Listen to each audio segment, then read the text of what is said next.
Mr. Mayor, at 7 o'clock.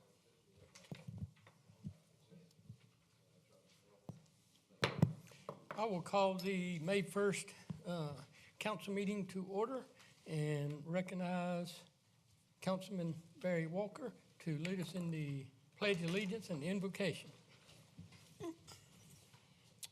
Pledge allegiance to the flag, United States of America, and to the republic for which it stands, one nation, under God, indivisible, with liberty and justice for all. Dear Lord, bless this council and the decisions we make tonight. Amen.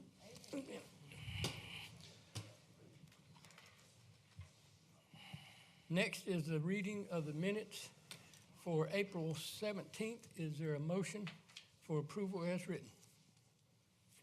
Make a motion. And a second. I second. Any changes or additions, deletions? Seeing none, all in favor then of the minutes to be approved as written. I did have one comment too. I don't know if it's a question or not, but on page 5, under discussions, it says in that top paragraph, the motion was not seconded and so it failed, and then it says there was a vote of 1 to 4. We don't normally vote on discussions, but did we vote? Or Page 5? Yeah. I don't have my notes with me. Well, it'd be on, I guess it's page 5 on y'all's stuff too. It is. But it'd be item Discussion? B, discussion of Oh, I the see. concealed Okay. weapon. I just wanted to clarify, did we actually? Yeah, we don't vote on discussion. I don't remember if we did or not. I don't remember either. I'll go back and look. You talking about the concealed weapons thing? Yeah, Yeah. it'd be the third paragraph or the first paragraph on page 5. Yeah, we did vote on that to not make not to, Well, we voted on the, When we voted on we it. voted on the ordinance. We didn't vote on the Well, discussion. Yeah, but we didn't, I didn't. Did we? Yeah. I don't know. Well, we don't have to, so I don't think we did, but I don't know. I don't remember, but, oh, I know what it was. We voted on, I had it on the agenda to vote on it as an action item, and then we didn't approve, get a second on that. Right. That failed 4-1, because you withdrew your second. so this probably goes So to, that goes, I see what you're saying, that goes with the other thing, yeah. Okay, well, I'll go back and Are yeah, these, and check are on these that. the ones Bob took? Bob? But then we did have that discussion. But we had to clean discussion, it but I up. don't think we actually voted or anything. My agenda at home. But yeah, just check that and see if it actually goes with new business item A maybe. Yeah, you need to change that, put it back up. Yeah, I see what you're saying. Any other comments other than that? All in favor then of the, Well, I don't want to accept the minutes unless it's right, so you're gonna let Well, her change it and just what I'm defer gonna do it? is just, we'll make a vote that we'll approve the minutes as written other than item B. And then she can verify for the next meeting what was supposed to be. Why don't you just have her change it and give it to us the right way? I mean, Well, I don't know what it is the right way now. that's what I'm Somebody saying. It was, she's got it mixed up. She's got both of those things mixed up. Yeah, but see, we didn't, it said there was no second on item A, so if it wasn't a second, we wouldn't have a vote We there didn't vote either. at all. I do know that we didn't vote, it didn't. Right. Yeah, we need to go back and look at the tape and fix that. I don't want to vote on it now. Let's get, Well, we let's get can it vote on right. the minutes other than item B. Well, it's not item B only, it's item A on unfinished business. No, that one's correct. There was no second on that. It says therefore the motion failed.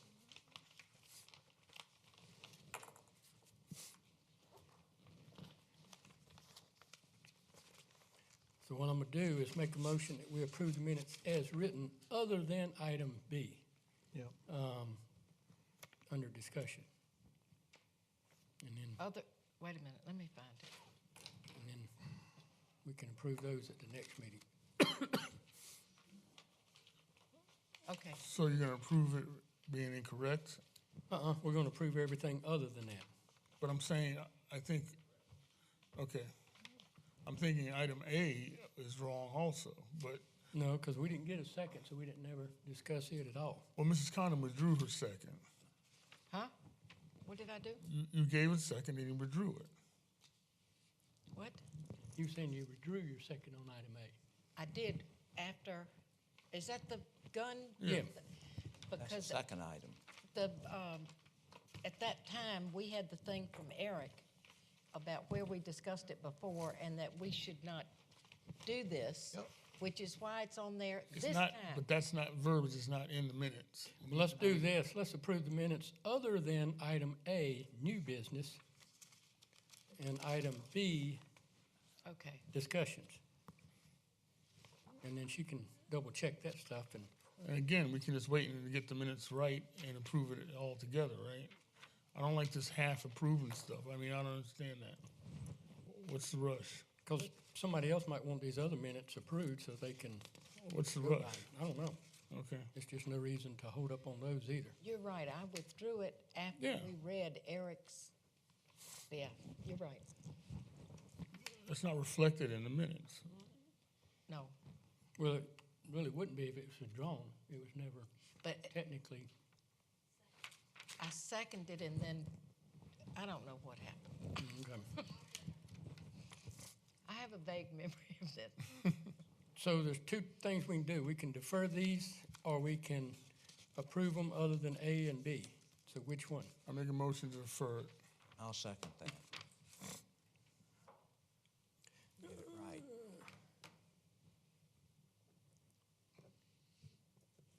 Any discussion? All in favor then of deferring these minutes until next meeting, do so with show of hands. All opposed? Next is the administrative briefing. Mr. Brown, anything you'd like to add? Yes, sir, two things. Circle K on Royal Tower and Broadwood Road is closing, will be closed this week, probably Friday. Their shelves are mostly empty now, and we're not sure what they're gonna do. We've already had one proposal from the dry cleaners that they wanted to rezone the whole piece of property to include the Circle K, so we'll get back with you on that when we know more. The other thing is Renee's been working with this utility collection company that goes around municipalities to find out if we're paying too much money to all the utilities that we use. And they have found that AT&T has been overcharging us for an excise tax. It's about $1,700. So we sent in a request to get them to give us our money back. Please let us know if they give it back. Please let us know if they give it back. Yeah, well, not holding my breath. They may give us a credit. Yeah. Whatever. I'll let you know. Okay, With that company, is that a company that when they find something, they'll take half of the money? All right, They want a percentage of it. yeah, it's fair, Fine. it's fair, And we're still getting half of something we didn't get. that's right. Right. And they're supposed to go, we can, I think, request back up to 3 months. So, of, that amount that we've been paying, so Just 3 months. I believe it's 3 months. It's 3 months for business licenses and things like that, but I checked today and not on the excise tax. They have to give it all back to us. Right, Oh, okay. yeah. And the Circle K, if they close and they were grandfathered in, is there a time frame between when, if they, 6 months or whatever it is, before they lose that? Right. If there was damage to the building or something that had happened to it and they had to fix it, they would have 6 months to fix it, or they would lose their non-conforming use for that property. But if it's just being sold or closed, then if it's not occupied in 12 months, 12, okay. 12 months. So if it sits vacant 12 months. correct. So it's 12 months from Friday, I guess. We could start at the table as soon as they lock the door. I can imagine the headache we would have if they in fact did not reopen as a gas station in 12 months and then trying to move all that stuff out of the gas tanks in the ground, things like that. I have a question, not concerning that, but the old Piggly Wiggly, did they have a contract where they paid their rent and are still paying it for that building? That's why. That is up this year. I don't know exactly when. I want to say July or August, and that's when the pigs lease that they've had expires. So that's when somebody else can come in and use the building. And they would not have that guaranteed in. That's the only reason they had so much trouble trying to Sure. lease it out, because they couldn't get anybody to pay the same thing the pigs were paying. Sure, Good. Hopefully we'll see somebody in there this summer. yeah. Any other questions of Mr. Brown on the administrative briefing? Seeing none. Next is, amendments to the agenda. Any amendments to the agenda? Seeing none. Next is considerations of communication, and I laid these things out. They were given me the other day by the Alpha Kappa Alpha sorority is having a, what do you call it, shredding day and recycling day next, or this coming Saturday, I think it is. Yeah, this Saturday, This Saturday, yeah, the 5th. Cinco de Mayo. And she also wants to be on our agenda next meeting, May, whatever that is, 14th. Yeah. Ms. And, Hiller? Yeah, she wants to do a proclamation and come. June is some month. Anyway, she's going to send me the stuff and I'll send it to you, but put her on there, I guess, under consideration of communication. I got her information here, I can give you too. But What is this called? Planning presentation? I have no clue if that's a misprint or something I don't know anything about. I don't know what planning It's is. only an hour and a half. The shredding is only an hour and a half, so you got to get in line early to get. Yeah, but that next thing, that planning, what is planning? Did I miss something? That's a misprint of something. Yeah, I don't know if that's Oh, supposed to be okay. planning. Might be but I planning do not know. presentation. I don't know what plastic grocery bag crocheting is either. You can actually make a very nice bag, ladies' bag, or tote bag when you crochet. From the grocery My bag? wife used to sew them. Ah, Yeah, really? I'm not kidding. Okay, I believe you. Any other considerations of communications? I have one, contacted by Mr. David Stewart of Coatesworth, who reminded me that we had agreed to the Elmer Danko Award. He had one lady in Coatesworth, he said if we decided to have a committee to award this, that there was one lady in Coatesworth who had been a friend of Elmer's and very active there for years, and I'll email you her name because I forgot it. And he thought maybe Bob would want to appoint a third member to decide who gets the award. What do y'all think?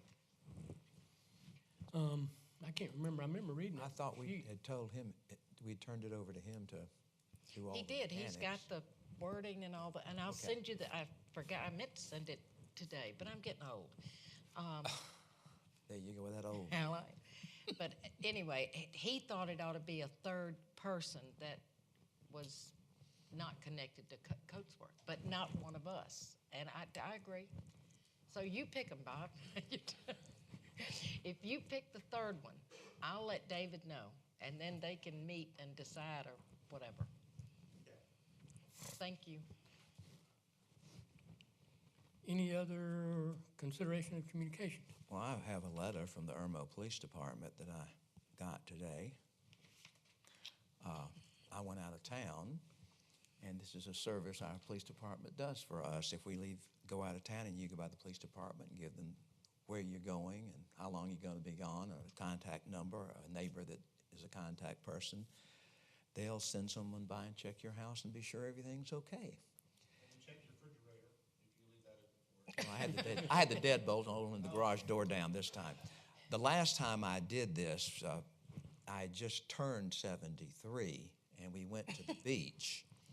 And that evening, about 12 o'clock, I got a phone call saying, "Mr. Waits, this is Officer," and I can't remember his name because, I don't even remember what I ate tonight for dinner. But anyway, He said, did you leave your garage door open? I said, not that I know of. He said, well, it's up, and I'm in your kitchen. Yeah, that time. And I said, well, my wife forgot something, and I backed up the driveway, undid the deadbolt, went in, got it, slammed the door, got in the car, and anything else? And we drove off. So he closed the door and pushed the button on the lock, didn't have the key for the deadbolt. But that's a service the town does, and they send you a nice letter telling you how many times they drove through your area and how many times they checked your home, and I do appreciate that. Did this before. Yes, and they did this before I was on council, so they'll do it for you too. But this is something our police department does too. It's one of our best services.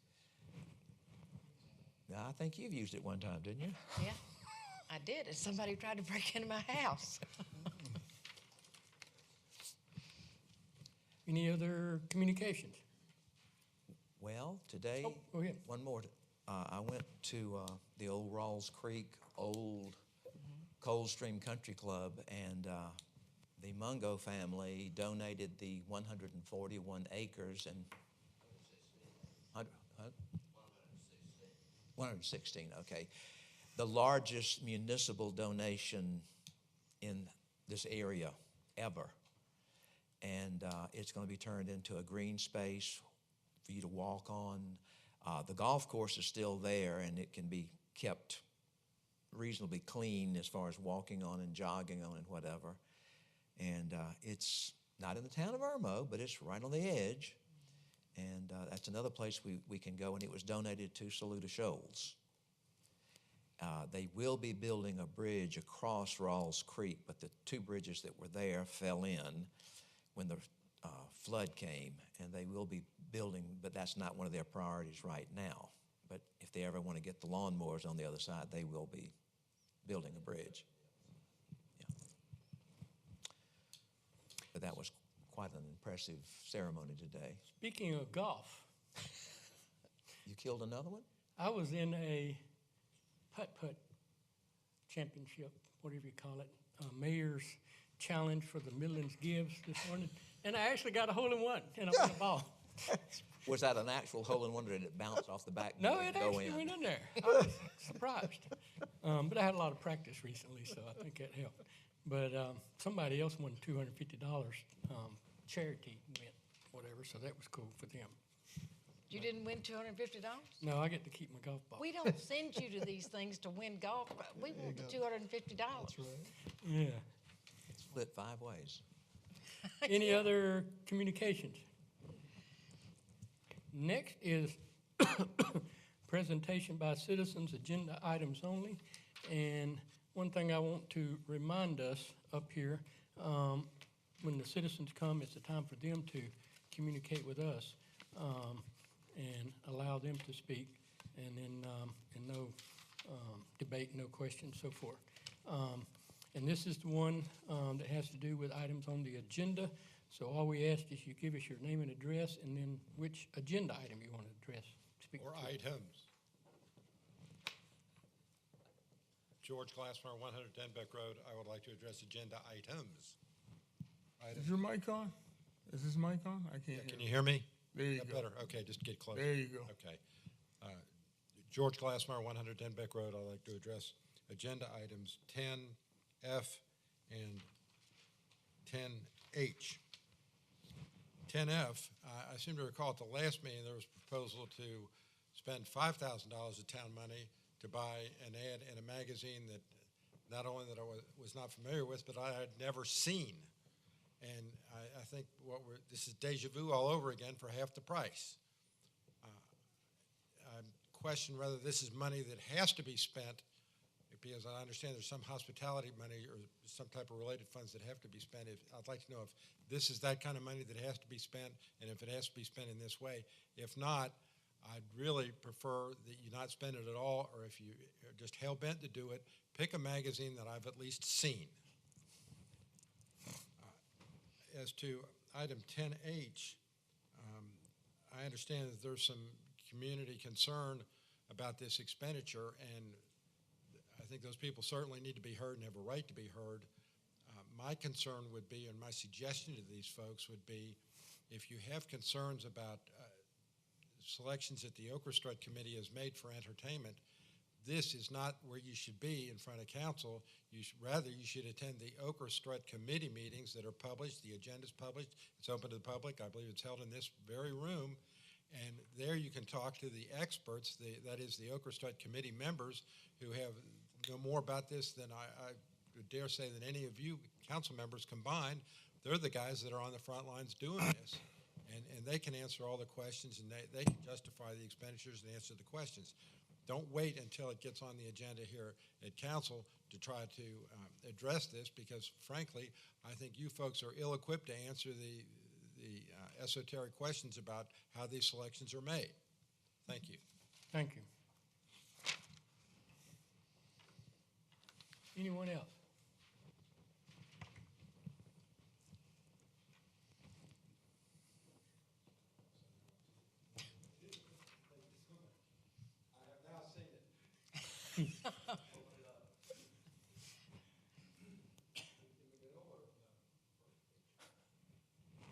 Go ahead, you can go ahead. Oh, I'm just waiting for him to finish. My name is Lindley Hummel. I'm from 112 London Pride Road. I've been attending the council meetings for several months, and I have to say the lack of communication but upcoming council meetings is a travesty. The agenda I picked up at the door is lacking in necessary information for what the council is trying to do. The screen settings on the monitors are not large enough if one was to sit in the back row. So every time I attend, thus far, I have felt blindsided and lost. I can only assume from the lack of information that more restrictions are being placed on the citizens of Irmo. It makes me sad and discouraged that the council will not listen and does not care about the citizens. It is evident that the personal agendas are what being used to run Irmo. For the agenda items today, I want to talk about every one of them under new business. For first item, for the first 1A, I want on the record that I do not support the council's decision from the last council meeting to simply add concealed carry for ordinance 18-09. Furthermore, I do not agree with the town police chief and the town's lawyer statements from the last meeting about leaving the wording concealed pistol in the ordinance. The ordinance is a direct violation of South Carolina state law and should be removed from the Irmo Town Code. Second item on the agenda, I can only assume that more restrictions are what we as citizens are allowed to have on our property are coming. Third item on the agenda, because I have no idea what you are going to suggest to us. Again, I can only assume that people who are not able to park on their property are possibly going to be ticketed now for parking on the street. But who knows? I don't even know. I'm making an assumption there. Fourth item on the agenda. Again, I can only assume that the citizens are going to be restricted on what they can have on their property according to buildings. Fifth item on the agenda. I am guessing that the mayor is trying to amend the town code to make it illegal to record the executive sessions. The mayor stated in the last council meeting that it was illegal according to some state law. If it is already illegal and part of state law, then stop wasting time with petty personal agendas. By the way, did anyone take notes on the executive session in question? If they did, and by notes, I mean pen and paper. If you wrote it down, you recorded it. So that's illegal. So if you're adding recording, then it needs to make sure encompass all of those. If they did, then someone also broke that law. A recording is anything recorded by a device, typed in an electronic device, or written on a piece of paper. Sixth item on the agenda. I am against wasting money on a small circulated magazine that will have limited audience. Stop wasting town money on items with little impact. So I agree with you there, sir. Seventh item on the agenda. I am in support of our town judges getting a raise since they have not had one in about 10 years.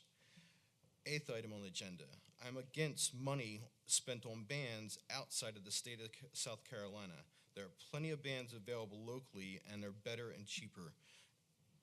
If they're doing so much research, why have they not been able to find anything in South Carolina? Why are we going outside of South Carolina to find bands? That to me is ridiculous unless you're getting a big name band. Weighted?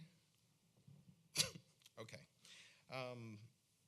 Ninth item on the agenda. I'm against the current contract with Tyler's Sanitation. They're worse than the previous company.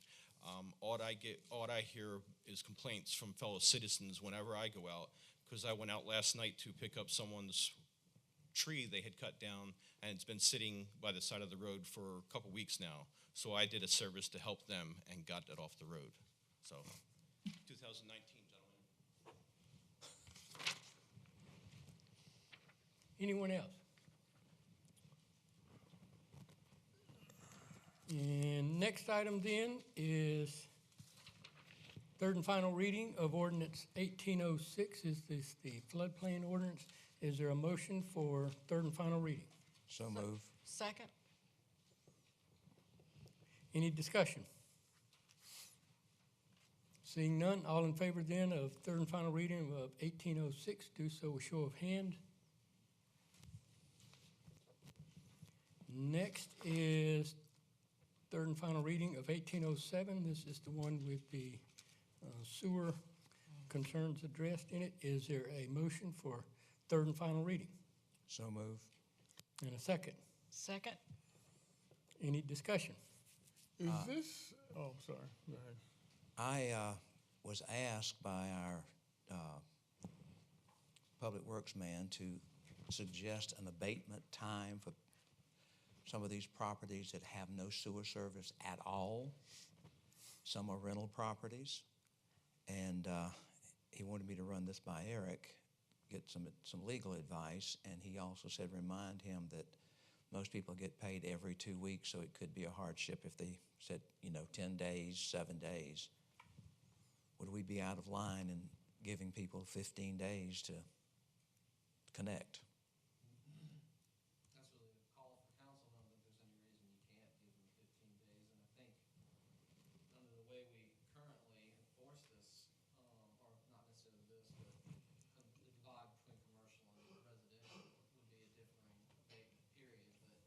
But as this one, I believe, as we've written, it addresses all properties. You could pick a time. There's no reason you can't pick a time that you think serves the town's interest and gives the people adequate time to remedy the situation. Just be cognizant, of course, that until it is abated, it is a problem. And you said there's two different times. For residential, it's 10, and for commercial, it's, Rental property in the rental agreement is 30-day abatement. Then we have 10 days for most town codes, and we have 15 days for expired tags. So we do have a little, fluctuation in the way we've written the codes. but if we put it in here, it'd be the same This would for fall under the 10. any property, commercial, rental, or residential. This would fall under the 10-day for just a But I town. mean, if we change it to something, Unless town council wanted to make it whatever. then it would big be timeframe. that same thing for residential, rental, or commercial. Because this one addresses all. Okay. So all the commercial property needs to be connected to a sewer system. They have 30 days in the commercial section of our town code, which is chapter 11. This doesn't fall under there. This falls under the code for all residences, irregardless if it's a rental or a homeowner occupied. It's a town and rental, it's a structure. So This it's, falls under the 10-day unless council directs otherwise. so this applies to both residential and commercial buildings? Yes, sir, for residential, that's correct. No, commercial buildings, not residential. Commercial businesses. So this wouldn't apply to commercial business, only to homes. DHEC sets that standard. Why not commercial buildings? Because I don't think it was written in here for commercial businesses. It was written for residential. It was written in the residential section. Yeah. Okay. Okay, if we don't put anything in there about the amount of days, it would automatically be 10 days.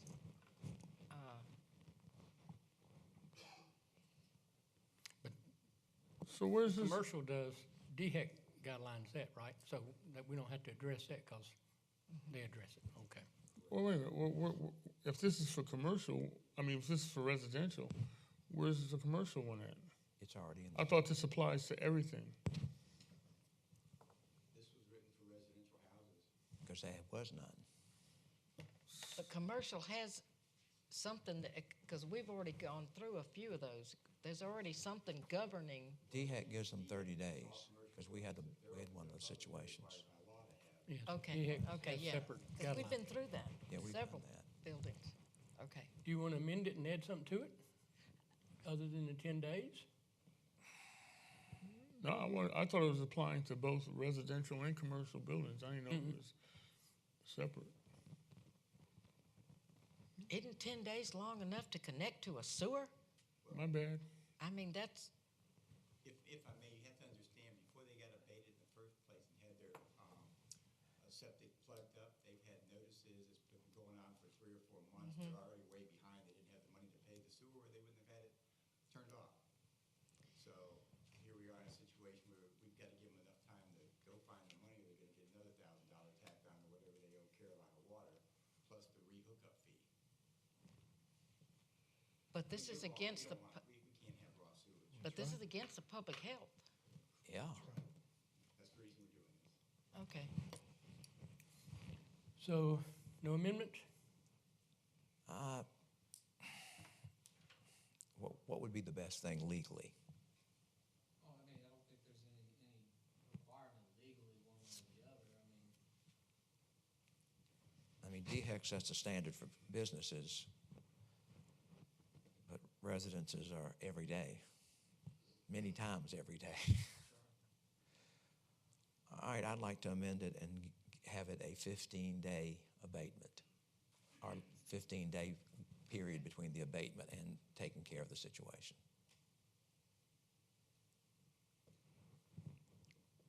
That would give them two That- weeks. That's reasonable. I mean, the one case we had where the man had wood down in his yard when his sewer was going in the backyard, and he wanted the children to go out and play, and they put the wood down.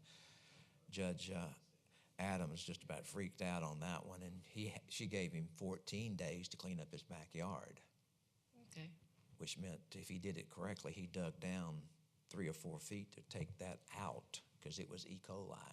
Yeah, big time. So we have an amendment to change or add to this thing to make it a 15-day abatement. And how do you want that worded? That this will have a 15-day abatement, something to that effect? Eric's looking into it.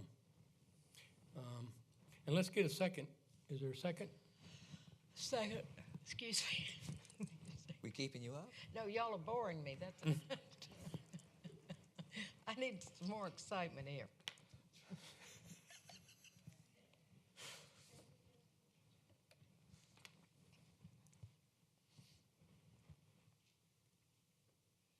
Where are you putting this at? Or are you trying to figure it out now?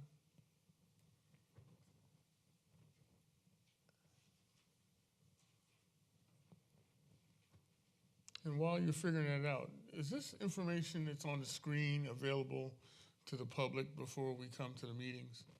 Can somebody On the tell me? website, isn't it? On the all the ordinances on the town website. But I mean, the way it is right here, the way it is presented right here. It's not like that?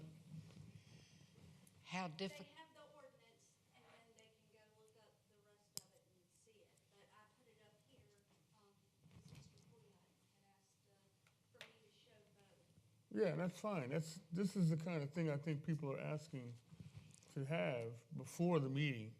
And that would be great, but a lot of times there's changes by Right. Yeah. council members, Right. like the day of. Yeah. So they wouldn't be getting an updated. No, but at least they can come into the meeting knowing that this is what we're gonna change it to, from that to that, or this is what we're adding to the current code. Just exactly like you got it right here.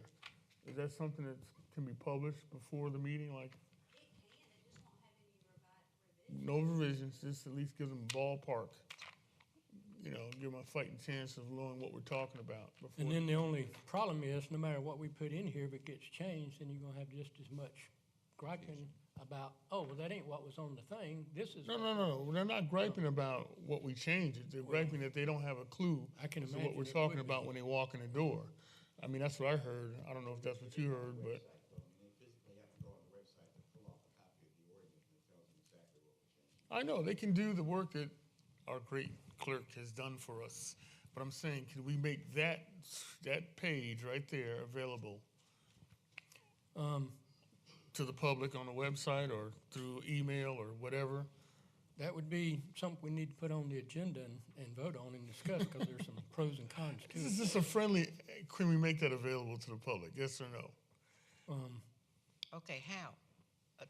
And that's, yeah, we're on this right here, that'd be a different, like I said, that's a different item we gotta figure out, because there are some pros and Okay. cons to it.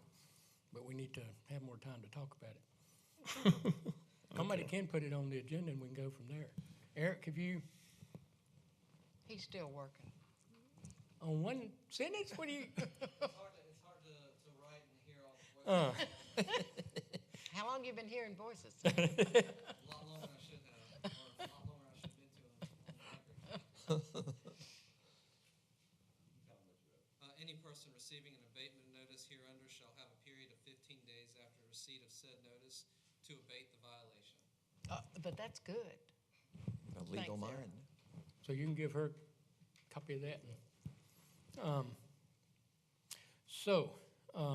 All in favor of that? Wait a minute, isn't there more discussion? Well, yeah, we can have some more if we want to. I'd just like to say that I would be against this, Against what? against amendment- changing it from 10 to 15 days. This is a health hazard. And if you're beside this property, And they've already, if you're beside this property, you want this cleaned up immediately. That's true. I think it should be less than 10 days. But I understand that this is just my opinion. I think 10 days is ample time. Again, as it's been told, they've received a number of warnings, a number of notices prior to this going on. This is a health hazard. Oh, really? It is.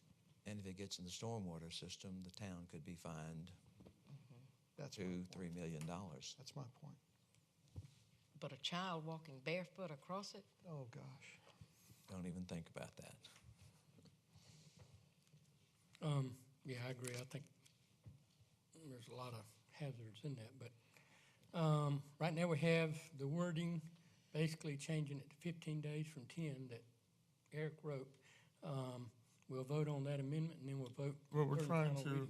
what we're trying to do is give folks Time. to raise whatever capital they have to raise or funds they have to raise to get it done. We're not trying to be ogres and say, okay, you got a fine, you got a violation, you got to get it done yesterday because it's a health hazard or whatever. We're trying to say, look, you're in violation. Yes, it's a health hazard. And we're going to give you as much. You don't have to take the full 15 days. You can get it done tomorrow if you got the money. But you have some breathing room to do it if you need it. And if they've been given 90 days by the sewer company, and it's, could be time before we find it, and I don't know, that's 5 more days. What if they don't get the money in 5 more days? Well, in the case of Judge Adams, when I came to the court to witness those first ones that Whit found, she would give them 10, 15, I think one person she gave them 20 days, and one didn't do it in 20, and she put him in jail. Well, So this is, at least is saying if they don't do it by the 15th day, they're going before the judge, and she could put them in jail that night. So you're taking away that judge's leeway to say, hey. No, I'm just saying she could. Yeah. The leeway is in her hands once the 15 days is up. Right. It's giving that, it's more or less saying, you know, you've been told by the sewer company, the sewer provider, that you have not paid your bill, and if you don't pay your bill, the town of Irmo is going to give you a fine, and they're going to give you 15 days to fix it, and if you don't fix it, you're going before a judge, and she can put you in jail right away. And, I mean, you can't get blood out of a turnip, but we got to do something because, like you say, it is a health hazard. It's a public And health. people who have lived next door to this situation had no idea how bad it was. In fact, I think the house that was one of the first ones that was found, the owner ended up paying the sewer fines and started an eviction process to get the person out of the house. And now the house has been cleaned up and it's for sale.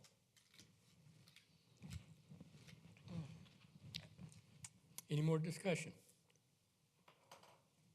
All in favor then of the amendment for a 15-day abatement, do so with show of hands. All opposed?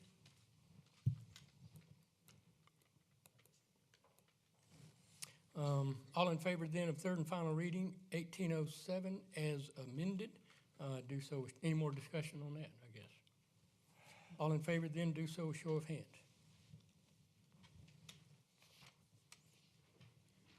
Next is first reading of 1809. This is the concealed weapons permit ordinance. Is there a motion for first reading? So move. And a second? Second. I'll let Councilman Walker go and then Councilman Wade. I still rather see this whole section being repealed, not the whole section, but the word pistol removed. But as a compromise, I think we can live with this saying it doesn't interfere with the concealed weapons permit. Now, you didn't have to say anything about, Eric, about the actual number. You know, South Carolina Code 20 dash whatever. You don't have to say that? Okay, That's usually put, Didn't cite one code right. section, and the reason was is because it's not all contained in one finite code section. When you read the law, I don't know if you ever looked at our codes and everything, but they're Yeah, And what I wanted to, the reason I drafted it the way I did was I wanted to also encompass the potential that there would be a person who had reciprocity from another state in South Carolina that wasn't necessarily a South Carolina permit holder.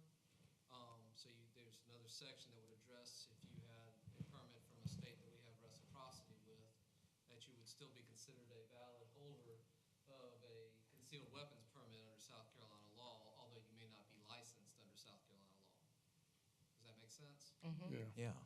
That's kind of why I worded it the way I did. What is it, Okay. Utah has the all-encompassing, I believe that Utah picks up most everything that we don't have. already have reciprocity with. Right. Okay. And Well, I did this simply, I'll go along with this simply because that our ordinance, once it was changed, did not specifically spell out if you have a personal carry permit. But the state law always supersedes Always. county, municipality, just like the federal government trumps federal law, the state law. But this is now spelling it out. So if somebody, well, I didn't know, and of course I used to teach ignorance of the law excuses no man, but it's there. It's printed now, so there should be no question for anybody. So state law trumps town law every day of the week, up and down? At least Sundays? that's the way the government works, yes, sir. Okay, If you do something in Irmo that's not against the law in the state of South Carolina, the town of Irmo can abate you, so to speak, right. but you can get your attorney to refer, if you have to get an attorney, or you can just tell the court when you go in court, state law so-and-so and so-and-so says I can do that. It's just like a town that says you cannot have a weapon in your car. You don't have to have a permit to have a weapon in your car in South Carolina. You can carry one in your glove box if it is locked. If it's not, you can carry it in your trunk. When I used to hunt a lot, we carried shotguns in the trunk. You go into Florida, it can't be in your glove box. It's got to be in plain view, or at least it used to be that way in Florida. I haven't checked it lately. So, you know, Yeah. some laws vary state to state, just like getting married. In South Carolina, it was I believe 19 for girls at one time and 20 for boys. And in Tennessee, if you remember, what's his name, Jerry Lee Lewis married his 15-year-old cousin, and it Yeah. was legal in Tennessee. You got to watch Tennessee. Yeah, that's right. Any more discussion?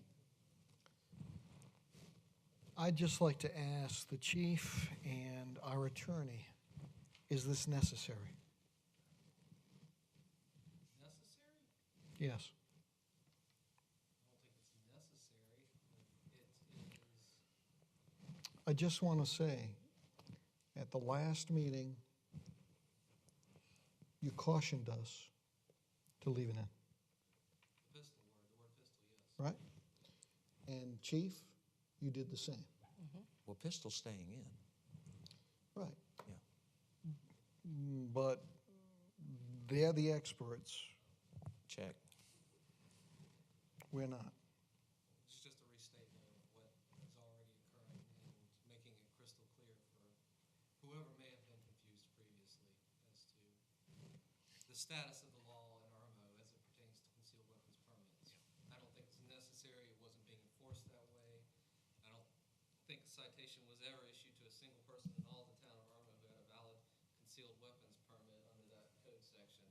However, make it crystal clear that we weren't going to, we're restating it. I mean, it's kind of like the argument we had with the one lady who was doing the investigation. I told her we'd be happy to put in as to the alma mater to our, a whole code section that we also will abide by the Constitution of the United States and Yeah. the state of South Carolina, but we already know that.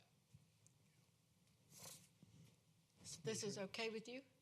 Yeah, I mean, it's already known we're not going to violate any state law Okay. rights for anyone, I mean, or constitutional rights.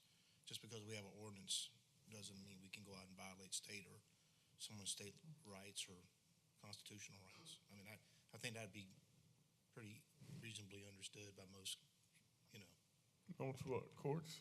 most persons who, I mean, we're not just going to go out and violate someone's rights.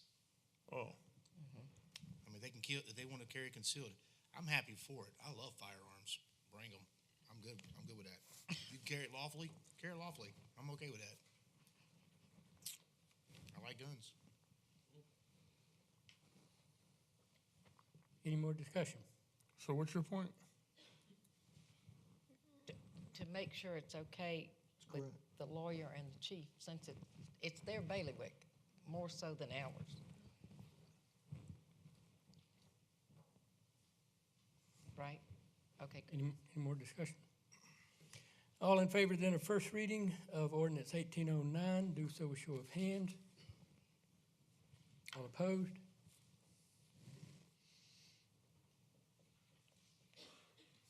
Next is 1810. This is the one that has to do with satellite dishes.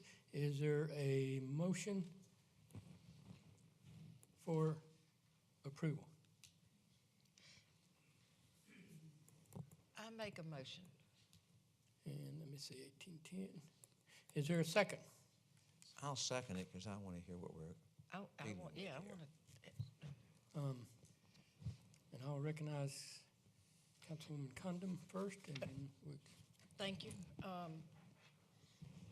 Our administrator noticed this, and they used to be huge, right? Yes, ma'am. I mean, this was first brought to us by a concerned citizen who noted that we had a couple of satellite dishes in the front Right. side yard that was in violation of our ordinance. And I was not going to send the police force out there again to write tickets for something that's not been enforced for 30 years. Yes. That would just lead us right back to where we were with the parking issue. So this ordinance will allow the small satellite dishes that you see nowadays that are 2 or 3 feet in diameter. Dish, 36. TV. Okay. No more of the 8 to 10 foot ones, the monsters that were in place and being used when the ordinance was written in 1980. Okay. That was the reason for this. I mean, and they still would be, by the zoning ordinance, still be in violation if they're in the front by the driveway. But we've got to make an exception somewhere because driving around, we spotted over 50 of them that are out Oh, in yeah. our neighborhoods. The real small ones because they can't put them in the backyard, can't get a reception. Right. But 36 inch would be adequate, It would most, cover all the small dishes, DirecTV, Okay. issues that are out there now. Okay.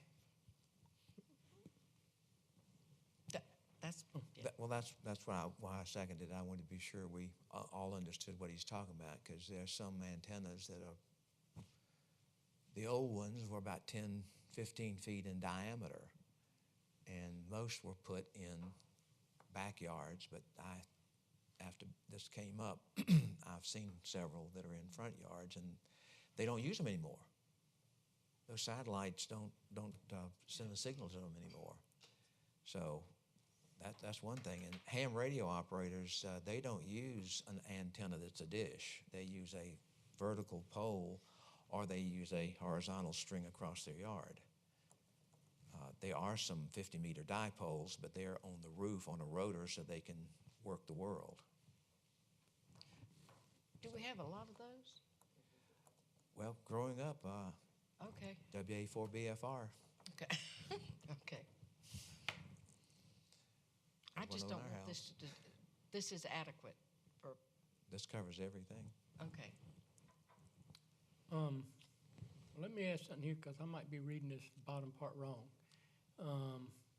The current code says accessory buildings, garages, carports, yada, yada, yada, satellite dishes, ground supported, are permitted and required rear and side yards only, and if located in the buildable area shall not extend or be located in front. So if it's to somebody's side yard, then it's not in front. Well, we haven't cleaned up our zoning ordinance yet, but the way it was written 20 years ago puts anything from the front of the structure, whether it be all the way from side to side of the property line, in front of the house toward the street. But that's front yard. That's all front yard. Yeah, but this don't say front yard, it just says in front of any building. That's the house, the front yard. Yeah, well, but that ain't what that says. What that says is it can't be in front of any principal building, which would mean only in front of the home. In my mind, I don't know. The zoning ordinance clearly shows that the front setback and the front yard is. Yeah, when you look at the front yard, it defines the front yard as that, but this doesn't say front yard. Structure, they were all off to the side, what I would call the side front yard.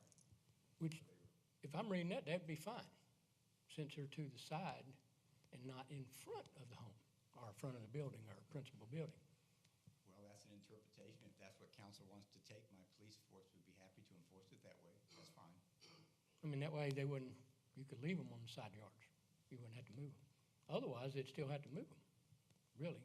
Technically, that's Technically. correct. I Well- think it means it's okay to be on the side. Until we changed our zoning ordinance. We're in the process of updating that too. Yes. Would that be interpreted that way to you, Eric, if you were?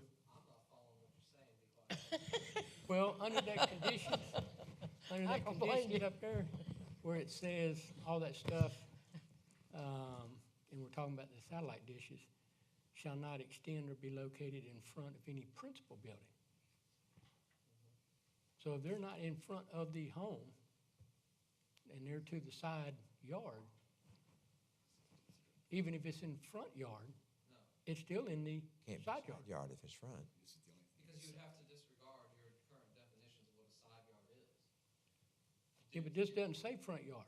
It says in the thing right there, it says rear and side yards are permitted and required rear and side yards only. Only. And then it goes on to say, and if located in the buildable area, it Okay. shall not be or located in front of a principal building. So if you're in a side yard, you can't locate it such that it extends out to the front yard. But the side yard is defined by your ordinances, specific Right, okay. setbacks and everything else, as I recall.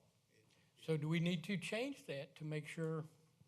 Well, we do, we have, this is a two-step, that's why I said we would have to change the ordinance to allow the small ones, and then also change the ordinance to change our, what we consider our side So- yard, front yard, So we do this first and then that, right? assuming council wants to. Okay, got it. Or we just let them know not to enforce?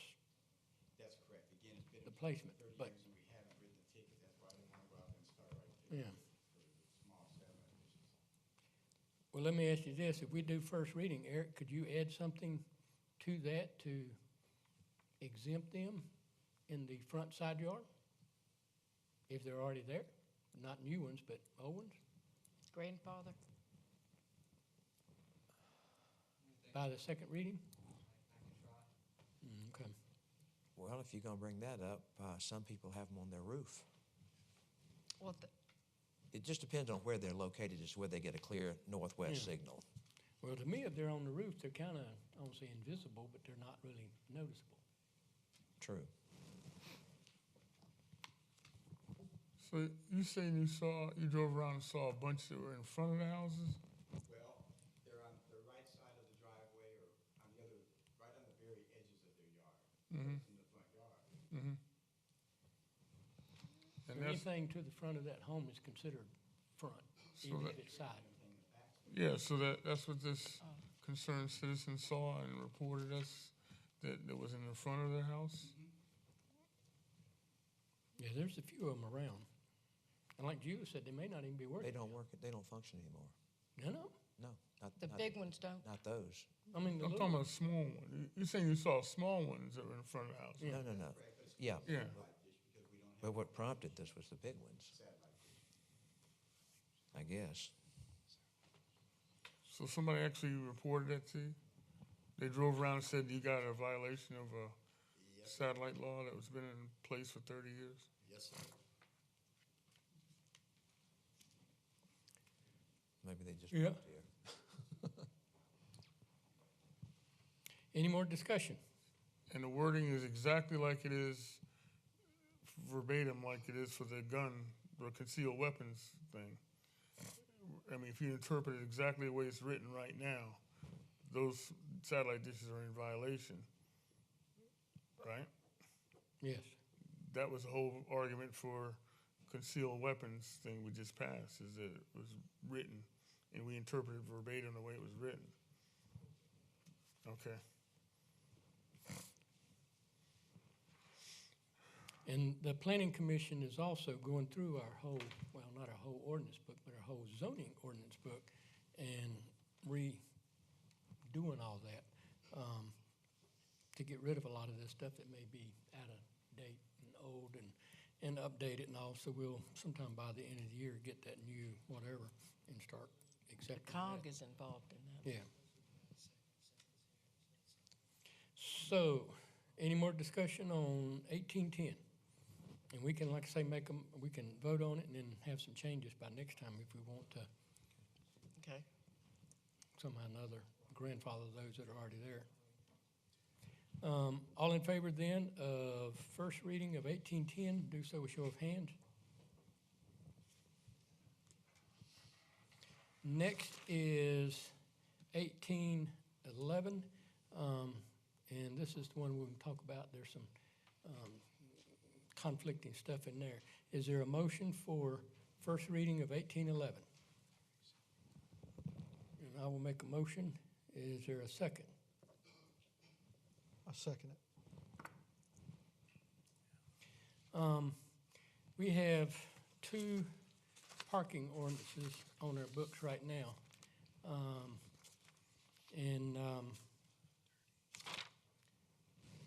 One of them, and I'll see if I can have them here, but one of them allows, one of them says that you have to have a unlicensed vehicle in a garage. The other one says you can have it covered up with a car cover. So they're kind of conflicting. So what I wanted to do is take that one conflicting thing out of this one, and then Eric rewrote the other one to kind of make it flow better. But on the last of this current code, number C, it says vehicles, trailers of any kind or type without current license plate shall not be parked on any street or property other than in a completely enclosed building. And I want to end the period where it says street. So that one just has to do with unlicensed vehicles in the street only. The other one has to do with on property. And it gets rid of that conflicting thing about it being in an enclosed building, whereas the other one says enclosed building or car cover. And this also says property. Property includes the whole property. So Yeah. therefore, if it's in the backyard, still, Yeah, it still basically would have to be in a garage, or a back door garage, or indoor garage, or a back building, but it conflicts with the other one that says you can have it covered up with a car cover. And this was something that was brought to our attention back when we were discussing all that Bobby Dale had actually brought it up that this one conflicted with the other one. There's a lot of car covers. Yeah, it was, Riding through, I mean, there are, I mean, we put that in there. I remember we Yeah. put that in there for a reason. as some What are you people, saying that, you saying that the automotive vehicles or trailers of any kind, type, without current license plates shall not be parked on any street, period? Right. And that one just addresses the street, the other one addresses the yards and the backyards and the garages and the car covers. Because they really conflict with each other. And there's really probably no reason for an unlicensed vehicle to be parked in the street. They should be on their own property that's somewhere true, out of the road. that's true. So I wanted to leave that one instead of just So getting this- rid of it altogether. This is allowing property. This is allowing property, Yes, these to be parked on. yes. So what, Well, this one just says they can't be parked in the street at all. And then the other one allows the other stuff that is always allowed, just reworded.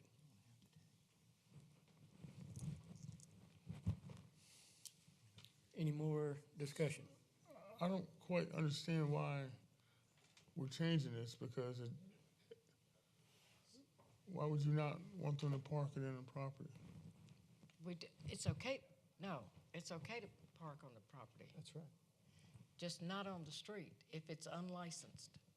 I think, Chief, can't you get a ticket for that? For having a vehicle.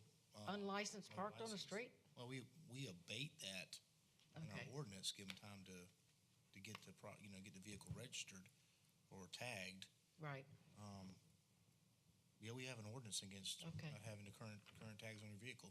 okay. So, I was looking at the trailer part. I mean, you can go to any place and buy a trailer at Lowe's. What type of trailers are we talking about? Well, that one basically says all of them. I know. And So this you one- buy a utility trailer Well, see, in that's South what, Carolina. I Doesn't don't have a to tag. have them right. That's right. tagged, so. And there's not a good reason for them to be parked on the street. Now, if they're hooked to a car and they're unloading, loading, that's one thing. But Yeah, if they're but- just parked out on the road, they ought to be pulled into the property, out of the road, just for safety issues. So we're not adding anything to that, we're just taking that one thing where it says, or property other than in a completely enclosed building. So you're taking that out. Yeah, deleting that, You move, Yeah, or but properties why- there. Okay, but putting it in a completely enclosed building is not a bad thing. yeah, but, But we It's also, like a garage, in putting it in a another garage. area, they said you can have it under a car cover. yeah. Yeah. So you got a So conflict here, You got 'cause, two different, yeah, this one says it's gotta be enclosed, the other one says it can be covered up. Yeah, help me out. What's the conflict? If it's covered up, it's like putting it in a garage, right? well, I don't know if this is where we're going or not, but if you put the period there, somebody who collects old cars Right. and is restoring a car and they're in their garage working on it, and they pull it out and go in and do something else. Right. And somebody drives by and says, car doesn't have a license plate, Right. and tickets him. Well, they wouldn't ticket it. Or they'll give No, it him a wouldn't bait ticket it. that he can put it back in his garage. Right. Okay, that's good, that, I got, So what's So why are we, why are we doing that then? I mean, To keep it from conflicting. Right But now, doing what? I mean, it's with not. the other ordinance, all right, well, what is the wording of the other ordinance? Yeah, I exactly? guess that's what it's the one that's been on the books that's forever what I'm as well. asking. I mean, It's the one that's been on the books forever as well. which one? I mean, what The is, other one that says 6.4, no automobile, truck, or trailer of any kind without current license plate, non-operational, and in a state of disrepair shall be parked for more than 15 days, and construction or commercial equipment and implements shall not be stored on any lot zoned for residential use other than in completely enclosed building or physically removed from vision from the public street or public-private property.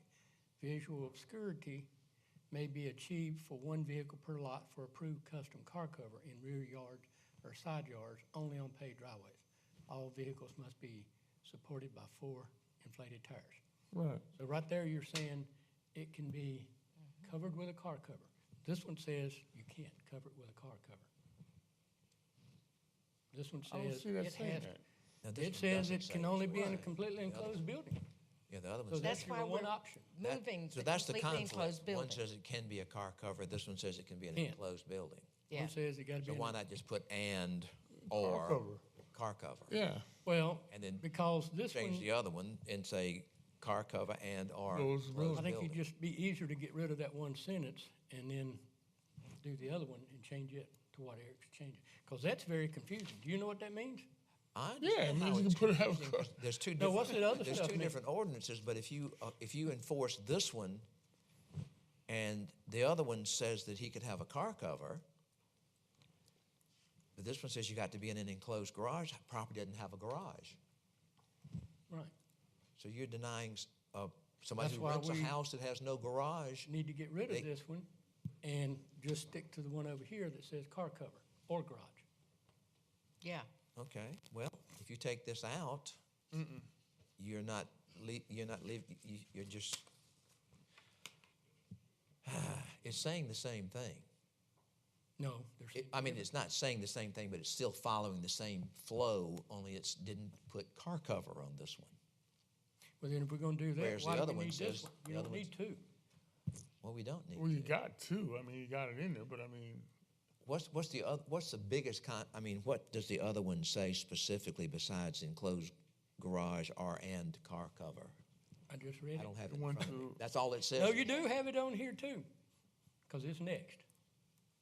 Can you bring that one up for us, the next one? So we can just see exactly what we're, And he's taken the same thing and just worded it so it makes better sense. Because if you read the other one, well, you get the stuck way on this what one the other one starts means. out, it's talking about construction and commercial equipment.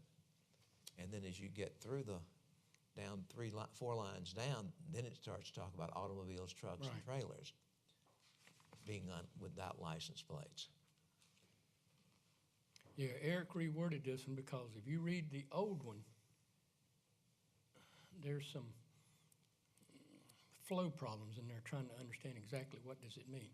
When it talks about what can be covered and what can't, is it talking about automobile, trucks, and trailer or commercial? says no automobiles, Um, trucks, or trailer, any kind, the current code. Current license plates, non-operational, gotta be covered up. May I? So this is our attorney's suggestion. So if you have any conflicts, we're going to take out the conflicts. So if there are any issues where we have to abate, this will cover it. Right, so the idea was, is that the way the code is currently written, that's the part of that written down there at the bottom. There was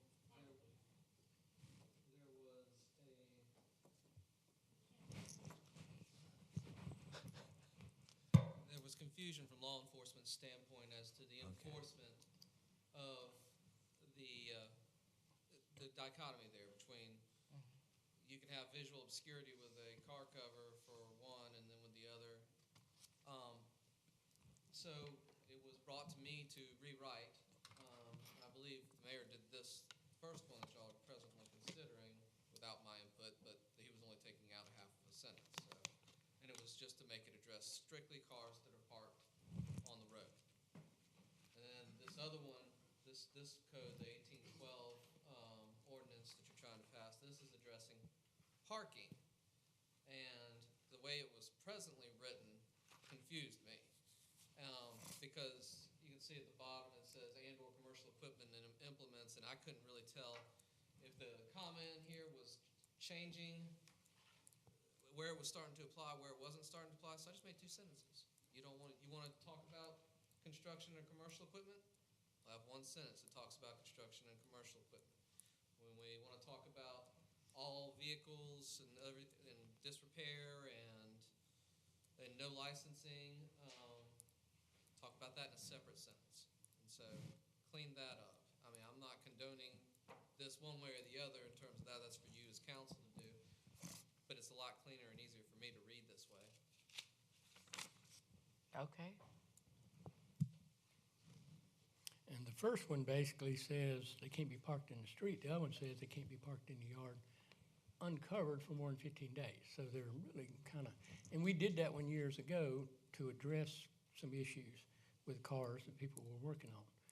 But we just didn't go back and change the other one that was originally on the books that said you can't park them in the yard at all unless they're in the garage or building or whatever. That's when we address concrete blocks. Yeah. So, we're back at 1811, where we were moving just that one sentence. So you don't want to allow people to park their cars that they're working on in their garage, is what you're saying here. No. They're taking that out. No, that's fine. They just, if they don't have a garage though, they can cover it up. Yeah, the other one takes care of that. Go back to 12, please. 11, 1811. That was it. That was on. This, That was 1811? yeah, Okay. this is 12. There you go. Yeah, 1811. This is 1811, Just going to right. strike all of this right here. Yeah. This is okay. Okay, well, Okay, let's vote on this. This is, All right. Oops. All in favor then of first reading of 1811, do so with show of hands. First reading. All opposed? And now the next one is 1812, and this is the one that Eric kind of rewrote to make it flow better and a little bit more understandable. Is there a motion for first reading on 1812? Make a motion. second. Okay. And you, well, who went, Mark, yeah, you went. No, again, if this is the suggestion to clean this up from our attorney, then I'm gonna go along with it. I second that. Yeah, he just, I mean, if you read that other Yeah, I thing, did. when it talks about no automobile trucks very 15, and it kind of flows real long, and you kind of have to stop and go, wait a minute, I need to read this again. And I've read it many times and still can't figure out exactly what's allowed and what isn't. Okay, this is understandable.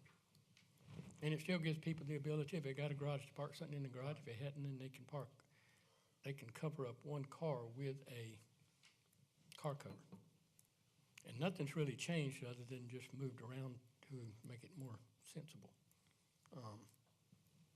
Okay. So any more discussion on 1812? Go along with that. All in favor then of first reading on 1812, do so with show of hands. And next is 1813. This is one that has to do with executive session, and I will make a motion for first reading. Is there a second? I second. I wanted to put this on here. There seems to be some confusion sometimes. Even if we have state laws, some people still feel like we need something in our ordinance to clarify, which is what we did on number A. This also kind of clarifies that it is improper for us to record our executive sessions. State law says it is, and some places agree when they go in there, they take minutes. They can, if you agree to. If you have an ordinance that says you can. If you had an ordinance saying you could record them, you could record them. Or we voted on it before we went in for whatever reason. There may be a point where we're going into an executive session and we're going to discuss something that's maybe on a Facebook or something, and Bob needs to show it to council. And so we would need, Bob to bring his iPad in and show what he's talking about or something to that effect. But other than that, without council's permission and knowledge, and as far as taking minutes, if somebody's in there writing minutes, then you would see them. Somebody having something else in there, you may not. And the same thing, cell phones, we always kind of talk about the microphones, make sure we cut them off before we go in. This just puts it in there so that anybody that doesn't read the state law or doesn't know or doesn't, it's in our ordinance and it's easier to find.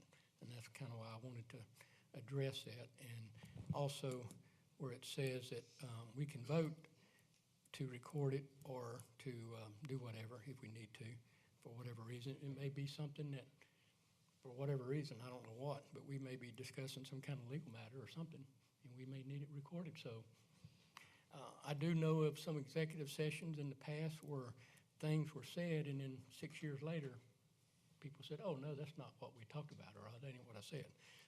Maybe a reason why you'd want to do that, just to make sure everybody's on board. But it would need a 2/3 majority, and that can change. We can make a simple majority, but I kind of felt like 2/3 would be better, just so it's Is that more- in state law too, about the 2/3? No, state law says no citizen can record an executive session. Okay. But if we wanted to record it because of some legal Yeah. reason, then as long as the supermajority said, yeah, let's do it, then it wouldn't be something we'd go in there with just 3 people saying, yeah, record it when, anyway, that's just where I started. So Mark, so No, I agree. We shouldn't be recording executive sessions, period. any other discussion? So you're saying that state law says you can't record it, but you say you can exempt it and record it because if council votes on it, we can record it? Yeah, if council wanted to, they could. If council wanted to take minutes and they agreed to it and they had an ordinance that So said then you so. lied then and said it was illegal. I don't It's lie. not illegal. Didn't lie. Well, you did. You said it was illegal. It is, the So way the why are we state law is passing a written. law to make it illegal again? You're passing a law that says that you can record it. Well, I made my statement. If you heard it, you heard it. If you want to argue with it, you can do that later. I'm not arguing with it. Well, I'm not going to get into Well, that. why you call it arguing when I'm just pointing out what you just said? Well, no, you're You not said at the last meeting it was illegal, and then you just said here at this meeting that we can have a law that says that by a 2/3 majority vote that we can override the state law, which I understood to be is something that's overriding precedence, that we can record it, that we can record the executive session. So which one is it? I mean, is it I've already you're gonna answered that. record the executive session or not? I'm sorry. Well, if we could see. I mean, it's.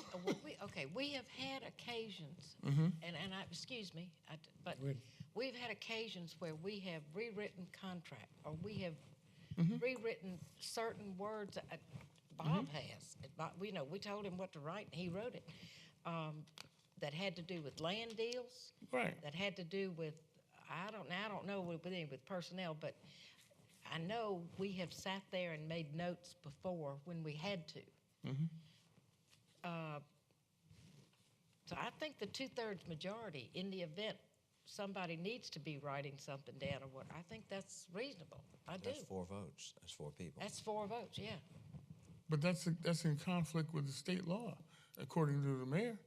He says the state law says that we can't have any kind of recording. Could we get a comment on that? Wait a minute, we don't need a comment from the Well- peanut gallery. I'm asking the mayor, he said, I've already he made a answered that statement question. that it was You have a illegal, hard time and now we're putting a understanding. law in that says that it's not gonna be illegal if we have a 2/3 vote. Well, So some which one state is it? laws make one broad statement, and then they say, in a sort of an aside, under special circumstances, this and this and this can be exercised, and that's why I want him to maybe pull up the state law and see if that's what it says Well, I got the before state we law argue last back time. and forth, and we haven't got it in front Yeah, of us. Well, he read his state law to us last week. I mean, you read the state law, right? That was the state law you read to us last week, right? Or last meeting?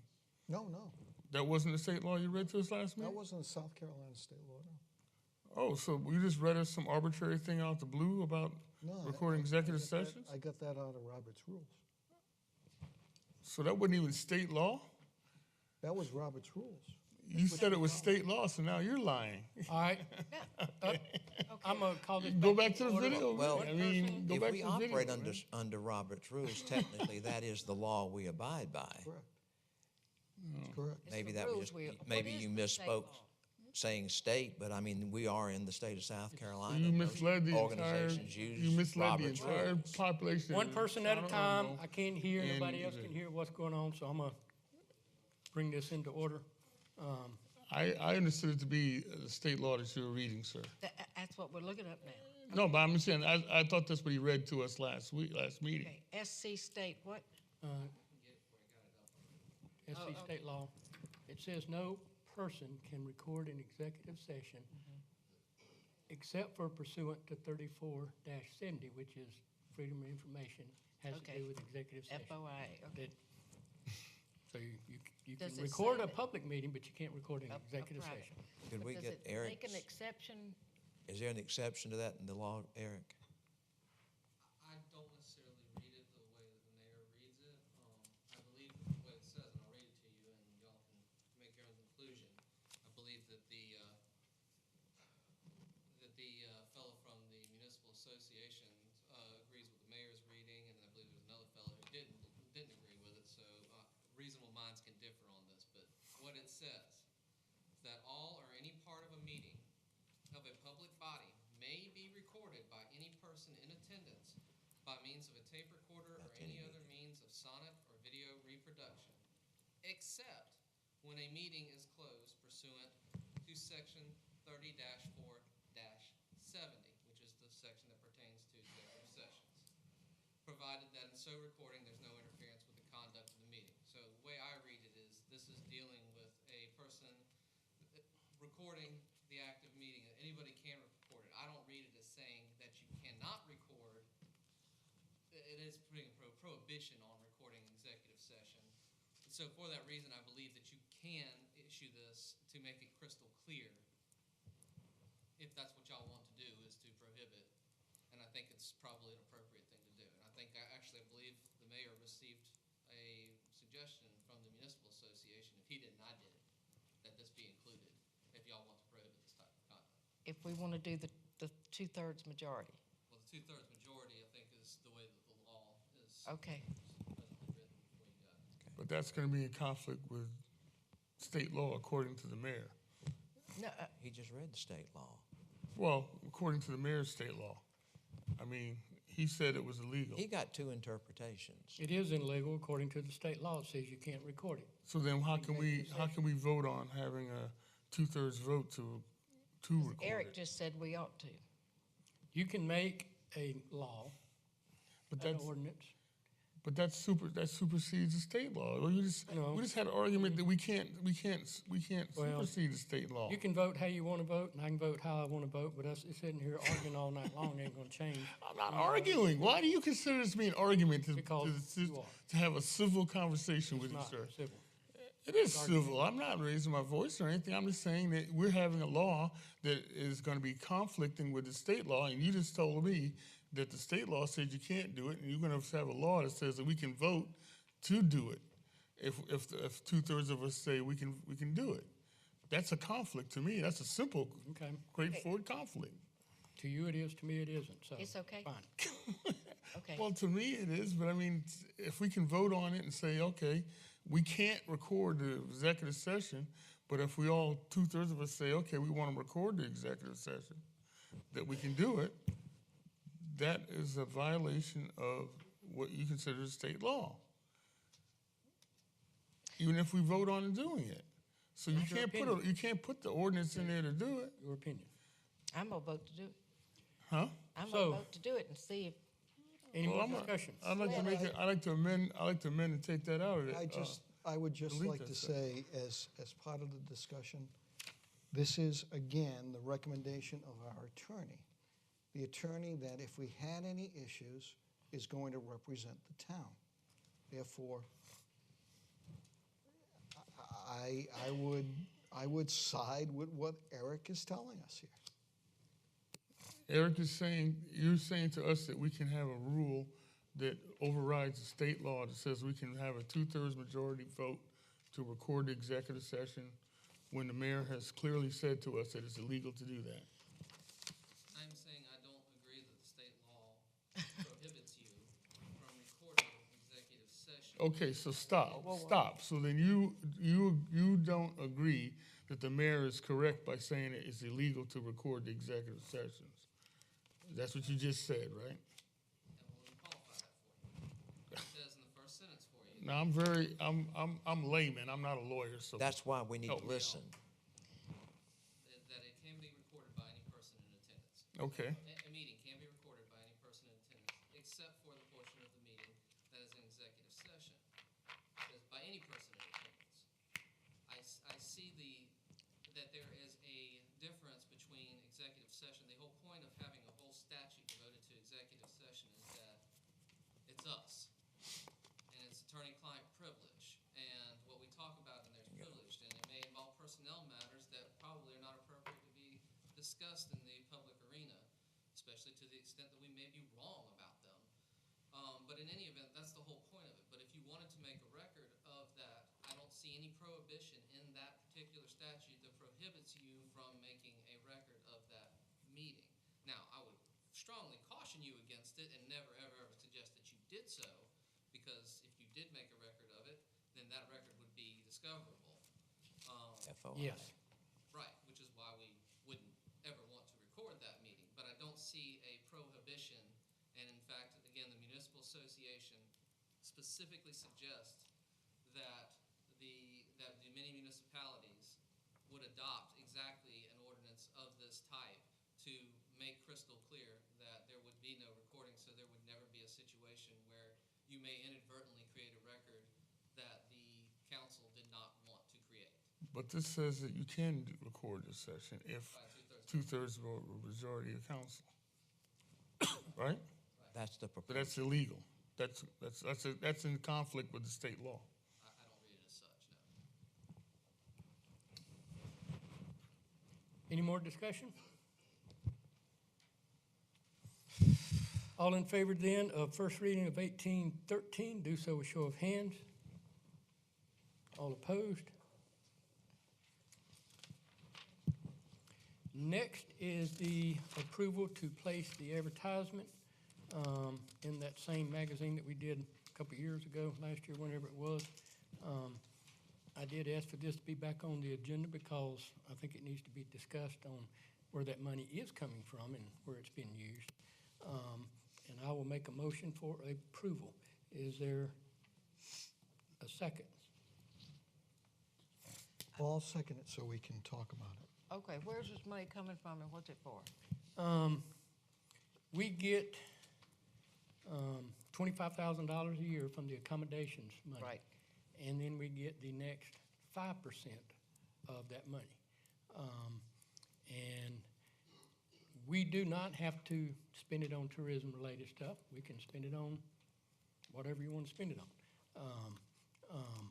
But I have said, and I think we discussed this years ago, that we should try to take that 25,000 plus 5% and use it in some form or fashion to promote our town and to bring people into the hotels, instead of just putting it in general fund and spending it on whatever else we may spend it on.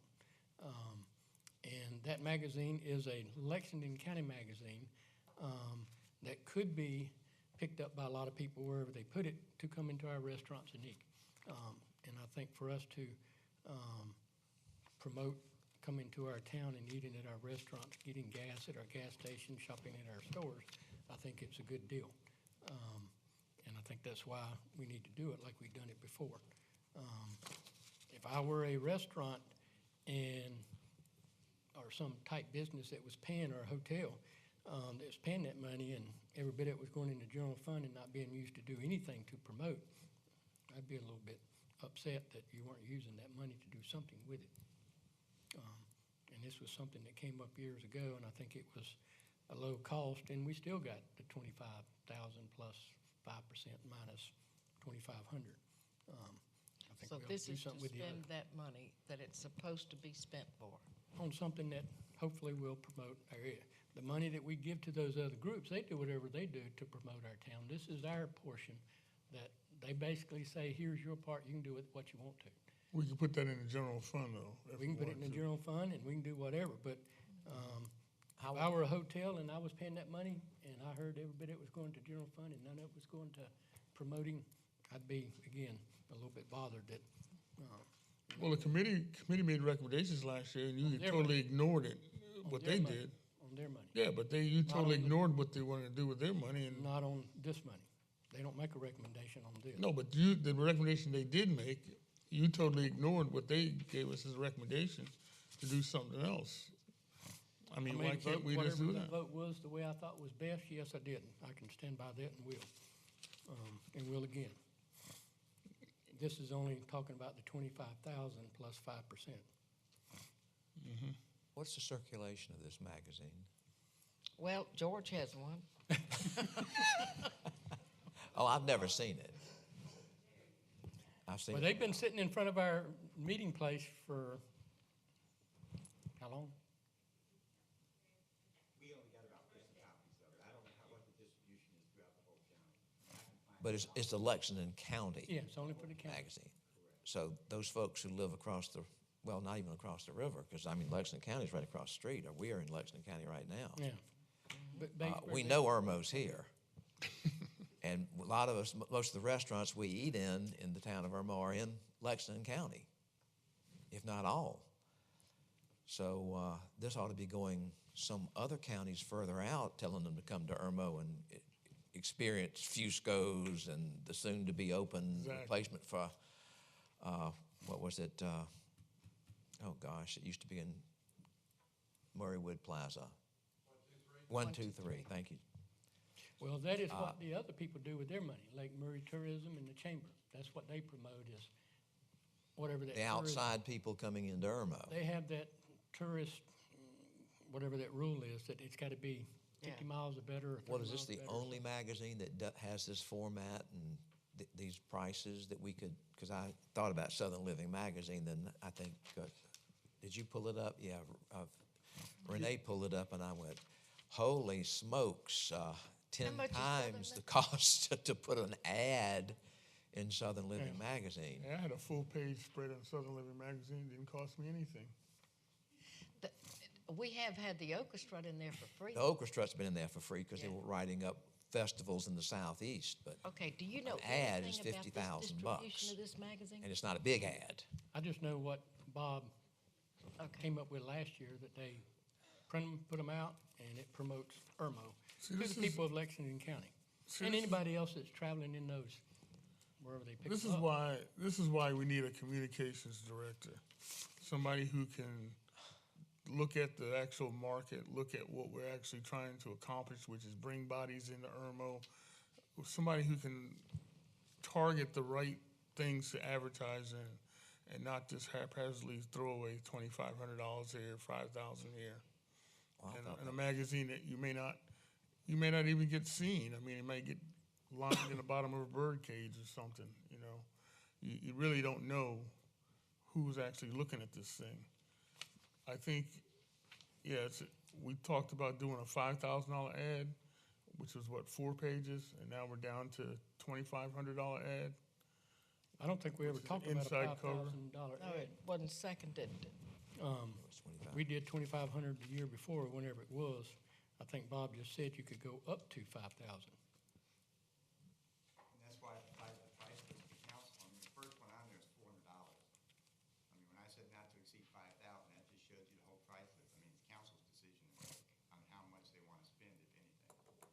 But this would satisfy that part of the tax, that we had to do so much for tourism. No. We don't have to do anything with that money. It can go in a general fund.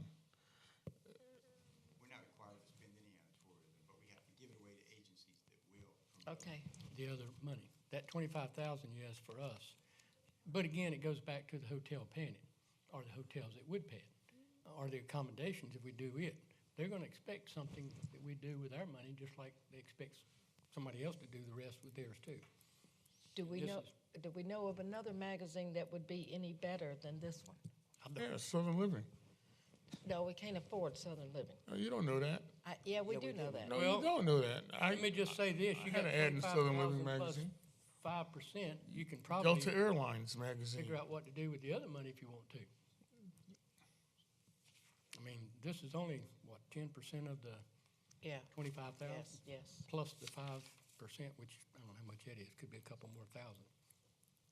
Anyway, I believe this says that there's 40,000 upscale consumers. Is Okay. that the population of Lexington? No. that's the people that are probably picking it Bless up you. and shopping, Then there you go, it's 40,000. which if they come here and buy gas and eat food, then they're probably gonna make more than 2,500 in a year off of it, hopefully. Who knows? I'm not trying to put words in your mouth, Councilman Waits, but he has a point that you try to get people that are not familiar with your area familiar with the area. Somebody living in Lexington knows that Irmo exists over here. This advertisement needs to go to people in Connecticut and New York City and California or whatever. Rhode Island. Yeah, Rhode Island. Well, Well- maybe not Rhode Island. Actually, We get a better bang for a buck if we put it in the airline, take an ad out in Delta Airline You can't take magazine or an ad out with Skyways. Delta Airlines. You're not gonna be able to afford Delta Airlines. no. And ain't nobody. Again, from I was Connecticut in gonna Delta buy that Airlines. and It go didn't to cost me anything, fellas. I mean, The only thing this is you know, designed to do is get people to come into our town who would be shopping somewhere else in the county. That's what I'm saying. Somebody from Lexington is going to come to Irmo already. You want people coming from outside the area. That's what a director of communications That would would be do, is your target those 65 things. and 35% money that's given to the Lake Murray and Chamber to do that. That's their responsibility. Well, I don't think we just need to throw away $2,500 Well, just to be then- throwing it then- away. I mean, really don't. Can I make a motion? Yes. I'd like to table this. And I'd like to give Councilman Walker the opportunity to contact a few magazines and see if he can make it happen. Especially Southern Living. Especially Southern Living, Well, if you especially table Delta it, Airlines. we got to bring it and- up at the next meeting They- or at the end of I this can meeting. show you the ads that I had. So we can defer it until. Then let's the meeting. defer it. Um, Yeah, I'd like to make a motion to defer. I'll second that.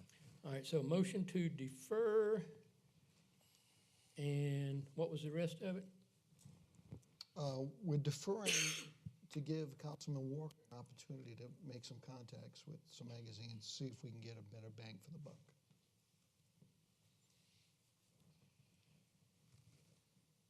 And anybody else too, for that matter, that would come up Absolutely. with something better.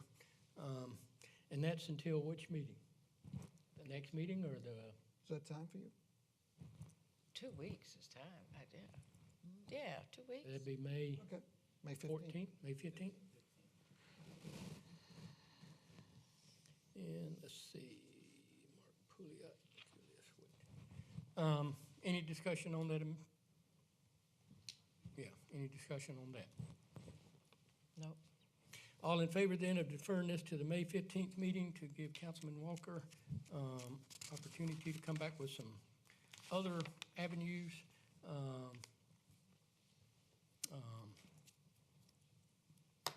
Show of hands. Yeah, do so with show of hands. All right, so that's deferred.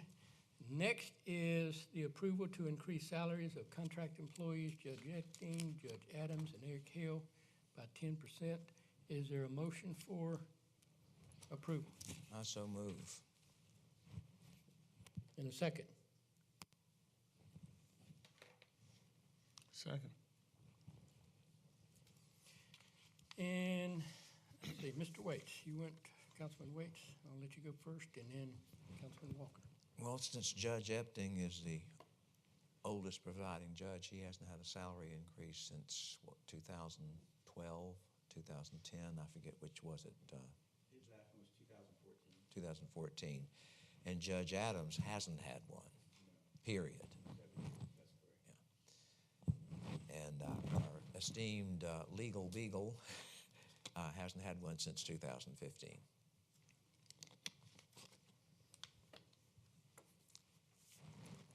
The state, in its divine wisdom, always gave school teachers a whole 1%. So I mean, I think 10%'s in the ballpark for that many years. And they do a good job, all three. They do. And especially Judge Adams, she's the low person on the totem pole, but she runs a tight ship. That- She crosses all the T's, She dots really does. all the I's, and she Make does the not least amount let of money. anybody take over her courtroom.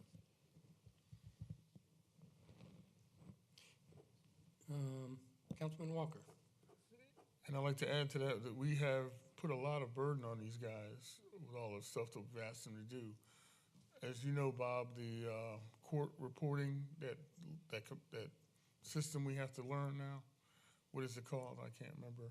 We have the Brazos, but we have our court system, and then we have the Ticketing system. In code. Yeah, that's a lot of extra effort's been going into that to get that up to speed and get that integrated with our system. I think the poor girl, the clerk, has been putting in a tremendous amount of overtime. She worked one Saturday, but then she took Friday afternoon off. Oh, okay, so it's balanced it off? Okay. She works Saturday because nobody bugs her all day? Well, it's still a lot of work. Yeah. Haven't had to put in overtime yet for it. And we're almost there, I think. I mean, they've ironed out all the bugs in this thing. But this is all brought on by the Chief Justice of the Supreme Court. I mean, Yes. a lot of changes immediately, and Mhm. it affected juries, courts, defendants, all kinds of issues. Because of a memo. Well, like I said, I mean, we've asked them to adapt to this stuff, and because we've asked them to really do that, I want to show him our appreciation and compensate him for his work. I want to add, I also appreciate them, and they certainly deserve a raise. But down here where it says discussion of revenue sources, if we do this, we need to adopt either 1, 2, or 3, or all. Because we got to pay for these things. And I believe that's the only way we're going to do it.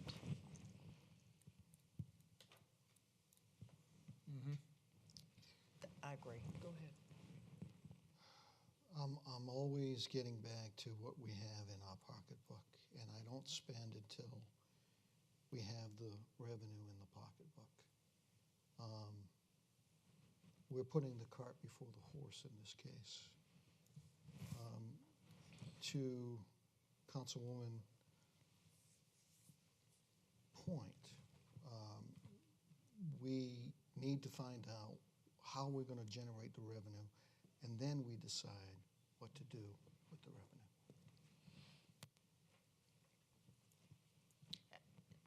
I agree. Since it's backwards, That's right. I just suggest we do this next meeting, because you're right. Okay, go ahead. I'm done. I'm gonna make 3 different comments. One is, I think there was a comment made about we put a burden on these guys. No, we haven't. The state has. The state is the one that's required all that stuff, and the state's the one that requires all that paperwork and that software and indigent care cost and everything else and all this other workload.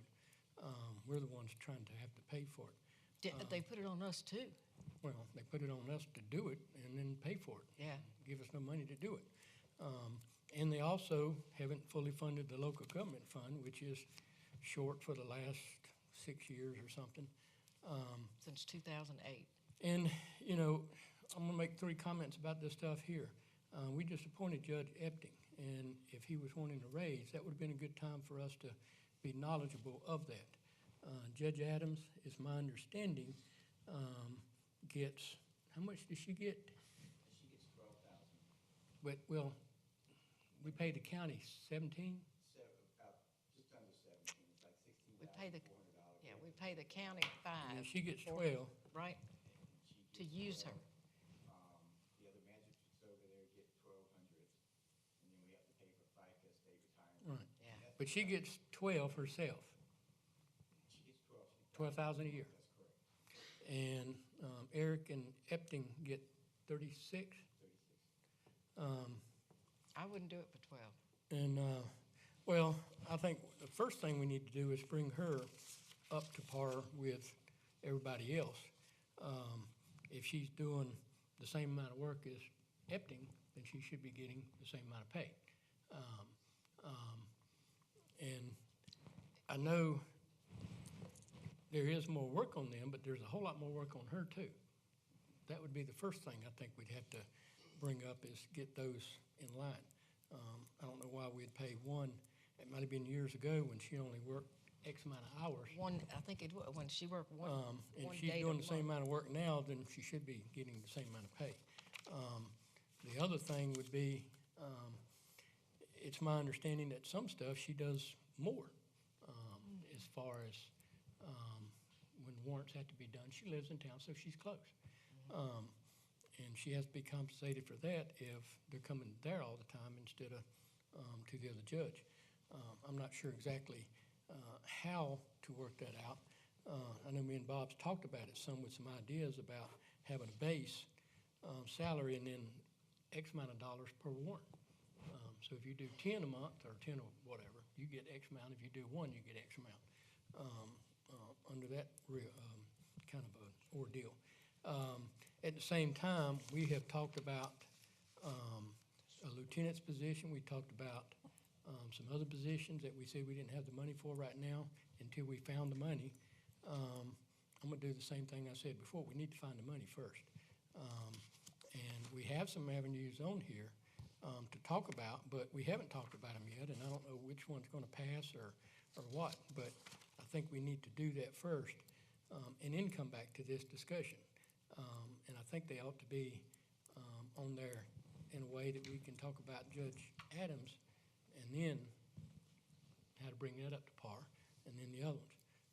So I'm gonna make a motion to defer this until our next meeting when we've had this other discussion. Okay, that's okay. Let me figure out where I'm That's at. okay. And that gives us time to discuss hospitality, friendship, the whole thing. Okay. All right, so I made a motion to defer this until our next meeting at the 14th or whatever it is, 15th. If I may, yeah. before we vote to. Well, we need a second before we even, because we don't get a second, then we won't All even. right, I'll second. Okay. All right, Can someone give me the definition between a judge and a magistrate? Judges would be like animals, they just all, would encompass all sorts of animals, but a magistrate would be a specific type of a judge. And then you have summary court judges and you have municipal judges. Judge Adams is both a magistrate judge and a municipal judge, so she serves in two capacities, only one of which I believe the town is responsible for. You know, whereas Judge Epting would be considered a municipal judge. Summary court judge is kind of thrown around in certain circles to kind of mean the same thing, but it's differentiated. Some magistrates, this is not a true magistrate court because a magistrate judge and a true magistrate court would also have civil proceedings. And so you would have a way to resolve disputes amongst neighbors, credit cards, things like that, little small things under $7,500. So this here is just a municipal courtroom, because everything that's done in here is criminal in nature. We don't handle any civil matters whatsoever. So he would technically be a municipal judge, I believe. We want to get into starting to carve out what these judges' names are, but he's in essence a magistrate judge that doesn't do any civil. Thank you. so any discussion on deferring it? All in favor then of deferring it, do so with show of hands. All opposed? Next is the approval of the contract with the Roots Agency not to exceed $12,500 for the weight band. And if I remember, I think they were $10,000 for the band and up to That's $2,500 correct. The for contract is the rider. $10,000. That's right. Is there a motion for approval? So moved. I want to hear Larry. Yeah. and I'll I'm second, a- I okay. second it. Any discussion? I want to hear Larry. Okay. Well, I'd like to say one thing before we start with Larry. The weight band is the new name. They used to be known as the band, and they were nationally recognized in my day. Thank you. Oh, so they're old. No, they're not old. They're not old as mother's finest. That was a very small joke, Councilman. There we go. I can't call people old, I got to tell you, so I'm there already. You can call so, me old. Yeah, there you go. Well, thank you, council members. Yes, there's the contract is for the fourth of the entertainers of our lineup for the 2018 strut. This is the weight band. The contract is for $10,000. The $2,500 is for provisions in the rider, although I'm very comfortable it'll come in significantly less. The rider provisions are pretty. It's some rooms for some guys and it's $180 for buyout, so they can meal money for the band, and the catering provisions are, very, very minor. So I think it'll come in probably less than half of that $2,500. But again, just depending on how we negotiate what we do. The vision this year, we've got.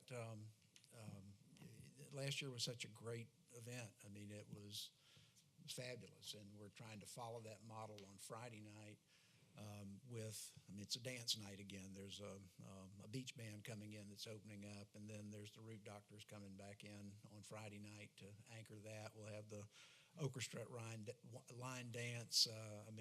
It's a dance night on Friday night. Saturday will be roots music, Americana music. That's what the the band was. This is the tradition, bringing in as an opening act Rob Crosby, who's has a long history and is a Sumter guy, South Carolina, who then became successful, moved to Nashville. So he comes back not very often, has a great loyal following, and it's in very much the same ilk of, country rock. This was, the band was the seminal country rock band. So that's where it starts. Good South Carolina connections with with Rob Crosby coming back in. He's been here a few years. Again, he doesn't play here often. The Waite Band has never been in this area. So, again, we think it's a good opportunity to bring something new and fresh this year. We are well under the budget that we asked you guys and, proposed, and the intention was, as we reached out to a number of the bigger name bands that we wanted to anchor on Saturday night, we just hit a bunch of dead ends, and so we weren't able to find the big name that we wanted on Saturday night. So this is going to allow us to use inside this year's budget enough to go ahead and book into 2019. We hope, kind of taking a different emphasis in 2019 that'd be more rock-oriented. And as soon as we get the SEC football schedule in September, that's when we'd like to do some negotiations with somebody. Councilman Pouliot, and last time I was here, asked if we were doing this early enough, and I thought we were, but boy, we hit a lot of dead ends this year. So we do want to try to get out in front of it this year for 2019. Did we have an issue one year when a band that we wanted was playing in Augusta, and we wanted it here, and there was some? That's correct. That was they even actually contracted that band. That's been a number of years ago, and then the band pulled out of the contract. So we found we got a conflict. We're playing in Augusta, and that's too close in. And that one kind of ended well because that was the year that Delbert McClinton played, and that was a good show. But there's all kinds of conflicts and tour. Some of the people we'd look for were in Ireland. It's hard. You're not going to book somebody that's in California the 2 nights, and get them to South Carolina the night. Just the various arrangements. And quite frankly, I've told several of you this. We also ran into a number of conflicts with what they're booking at the Lexington Amphitheater. Sounds like they've got the same taste we do. And, that wound up to be a conflict on a number of the acts that we were looking for. You talking about the Ice House Theater? Sir? The Ice House? Yeah. Oh. September 29th, South Carolina's playing Kentucky at Kentucky. Right. We knew that before the 18th. For the 2018 festival. We checked this one out. I think that's a good thing. But we don't know. The 2019 schedules are not for the SEC are not released until September of 18. We'll know the 2019 football schedule. So it should be just a little bit before the strut. And, okay. Not to get ahead of myself, but quite frankly, if there's a home game on our prescribed Saturday night in 2019, I'll probably be coming to you guys and asking you to consider rewriting that ordinance to maybe give us a little bit of a change of which of the, right now we've got an ordinance of when the strut is held. And if that's going to be a parents' weekend and a Carolina home game, I may come and ask you guys to consider rewriting that ordinance a wee bit. I understand. Do we need to go ahead and change that to have more flexibility in the future? For your planning. We could, simply with this last September, council could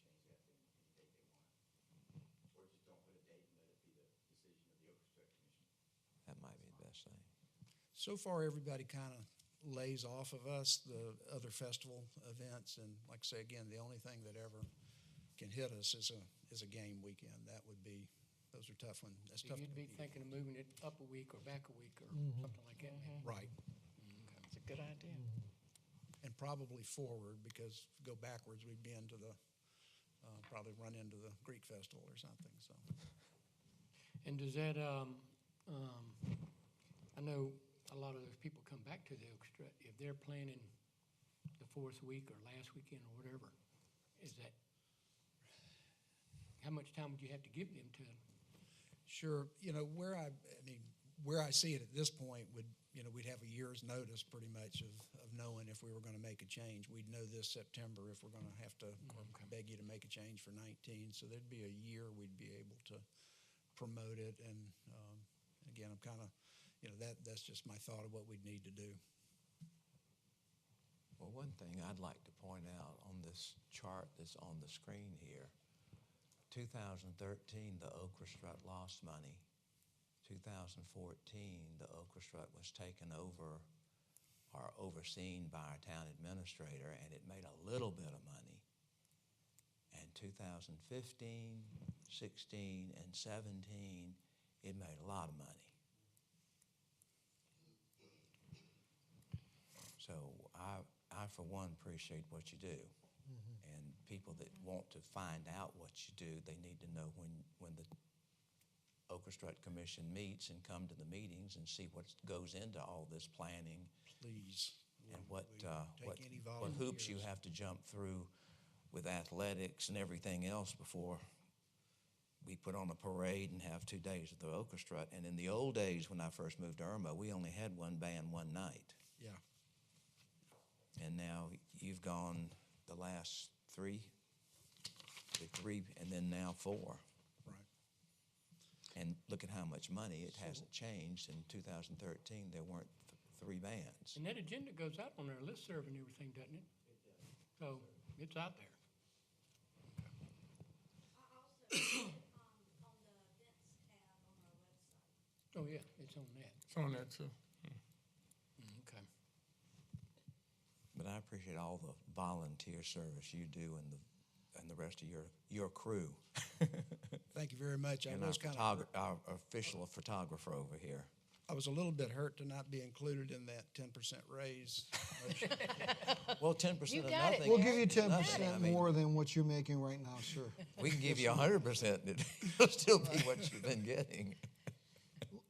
Larry, if I may, I do have a few questions. Sure. It's the vendors that pay for this.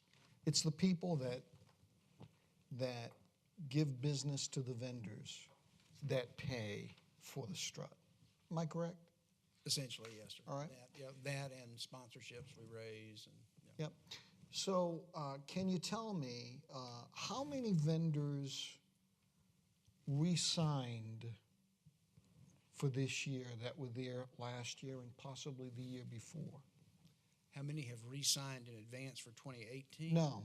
Re-signed For- for 2017? Yes. No, I can't. I can tell you that the number is comparable, but I've never counted how many were returners and, the food vendors now. trying to think, Percentage-wise? we had, So we had like 14 food vendors that came back. right. Out of I how think many? We had maybe 2 new ones, Oh, yeah. okay. So 14 came back. Right, I mean, they all want to come back if they make good money. Excellent. We have to turn them away, I mean, John doesn't. You have to turn them away. So does this lead to a bidding situation? We do hope supply and demand, as we grow this, that's the intention and that's our model, that's our revenue model. We haven't raised it yet. We want to see the guys make some more money. We do limit the number of, food vendors. Sure. We're, of course, the only vendor of soft drinks and alcoholic beverages are essentially we just have one vendor that pays us, well, at any rate, we're sole vendors. We retain the rights to that. Then the food vendors, we limit to what we believe. It's an inexact science, but what we believe, we want them to make money. As they make money, we then very much hope that it'll be worth their paying more to us. This year, we've remained flat, although we have tweaked a couple of things that'll add a little bit of revenue on the food vendors, and it mostly has to do with the size of the spaces they get, make it a little more clear. If they're larger, they got to pay us for 2 spaces. So the food vendors should be up a hair this year, but again, we'd like to enhance that a bit more. So it's growing. The amount of people that want to come into the strut is growing. That means that you're bringing in the right entertainment. It does. I think so. It does, because if you didn't, they would suffer, or they may suffer. Again, Larry, I agree with the other council members that you do an incredible job, and all of the volunteers Yes. from our town do a tremendous, this is work. It is work. And we certainly appreciate what you do and what everyone who volunteers for this strut does. Thank you, Councilman. Any other questions of Larry? Thank you. Thank you. Any more discussion on the contract? All in favor then of the contract with Roots Agency for the weight band not to exceed 12,500, do so with show of hands. Next is the approval to extend the contract with Tyler Sanitation. We have a letter from them asking that we extend that. They have asked in the letter for extending of a 3-year term. We can make a motion for whatever we want to. I am going to start, and we can go from there, with extending it for a 1-year term. Is there a second? Second. And the only reason I'm saying that is we started out with a 3-year contract. We've had 1 year kind of go by, and if we had another year, then they still have their 3-year. What do they want? They want 3 years? Yeah. And I'm just not sure, I mean, I wouldn't myself vote for that. Y'all, the majority may. But the benefit of the 3-year, if we wanted to go that way, is prices would be locked in for 3 more years. So that's a benefit. The problem with that, and my problem with that, is, and I know Jim is back here, so I'm gonna say what I'm gonna say. Just don't, get offended. We had this years ago where we extended the contract, and the prices got locked in, and the company got bought, and the next company couldn't do it for that price. And they gave us bad service. And I'm afraid of that scenario. So I thought we could cancel the contract at any time. And that's why I would not support that, is because I'm afraid of that scenario happening again, where the contract gets extended, somebody else buys it, and they can't do it, and then they give us bad service. If we extend it 1 year at a time, even though the rates are gonna change, we still have that option of, I won't say that it becomes less sellable, but it becomes less valuable.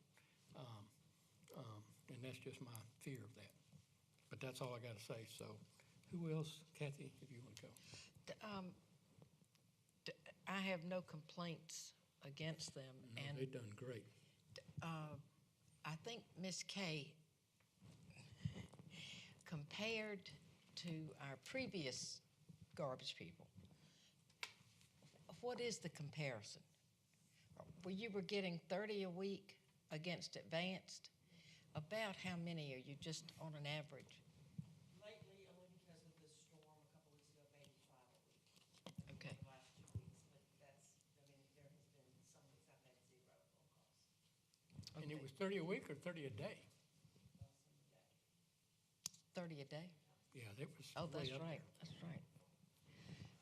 Now, this is part of the discussion, but I have to ask, because I think information can clarify a lot of the issues. I mean, I travel throughout Friars Gate, New Friars Gate,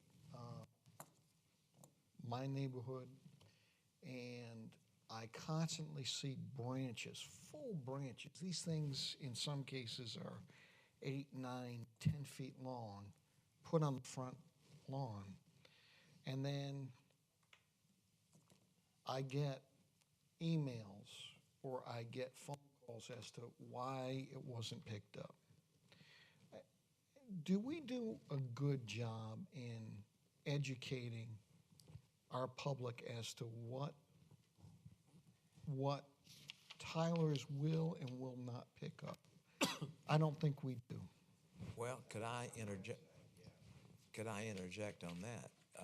I've lived here since '86, and Southland was the carrier then, and Advance took over, and they were both doing the same thing. If you had a piece of wood limb that was more than 4 inches in diameter, they will not pick it up. It had to be 36 inches long and no more than 4 inches in diameter. Yeah. And I believe that's the same with Tyler. I'm not sure, but that's what I'm going by. When I put trash out and I'm cutting crepe myrtle and ligustrum, keeping them all trimmed down so that I don't have any 4-inch diameter limbs. I have a neighbor, however, that used to put out limbs in the street, and if you went by and 2 cars passed, you might get the side of your car ripped if you didn't stop and wait for the other car, oncoming car to go by. And he would always put his trash on my side of the yard, of his yard, but not in mine. And I'd get the notice from Southland and then from Advance, you need to cut these 36 inches long, and this is too big. It's more than 4 inches in diameter. And I finally stopped the truck one morning. I got out and got my exercise down the street and caught the truck, and I said, "You left this for me? That's not my trash. It's the neighbor next door. He chooses to put his yard trash on my end of his yard and his cans on that end of the yard. My yard trash is always in a receptacle. I've got 4 Rubbermaid containers, and that's where I put it." I just, and it's on the website.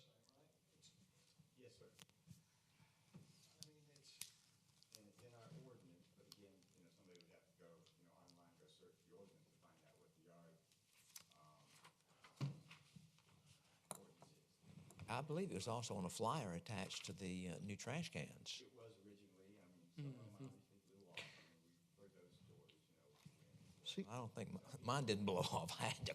See, I know we're getting a lot of new residents in. The neighborhood continues to turn, and people are asking questions. What do they take? What do they take? And unfortunately, often they ask questions after it's been out for a week and hasn't been picked up. So. It'll get tagged if it's obviously, out of conformance with our ordinance. They'll put a tag on it, I mean, town block tags and gave them to us. So they'll do that. They'll put the tag on there. Tag doesn't say what they'll pick up. Tag will say, Yeah. pick this up because of whatever reason for that item. And again, just for the public to know, Advanced, if you like them, that's fine, but they caused a lot of issues and they did a lot of things that we know today were illegal. And it's a wonder we didn't have to pay for it. That's that thing, Thank goodness for Lexington County being forgiving. yes. So, that being the case, this is why we changed. And believe me, this was something we agonized over. This wasn't a quick decision that we made. We made a few decisions on this. This is something that took months and months and months. And Mr. Reed, you're doing a great job. Thank you. It is different. It absolutely is different. And it's different for a reason. He gets everything that's out on every day. And I think Advance was picking up some of the limbs, and therefore their crews could not pick up everything within a day. And then you have people saying, you know, I didn't get my stuff picked up. They'd have to come back, and that messed up the whole thing. He's more regimented for a reason. It's a business. He knows what he has to do to keep things rolling, and his people work. They work hard. They do. I mean, if you would like, we can always send out a notice to all the homeowners again. I mean, Well, I'm wondering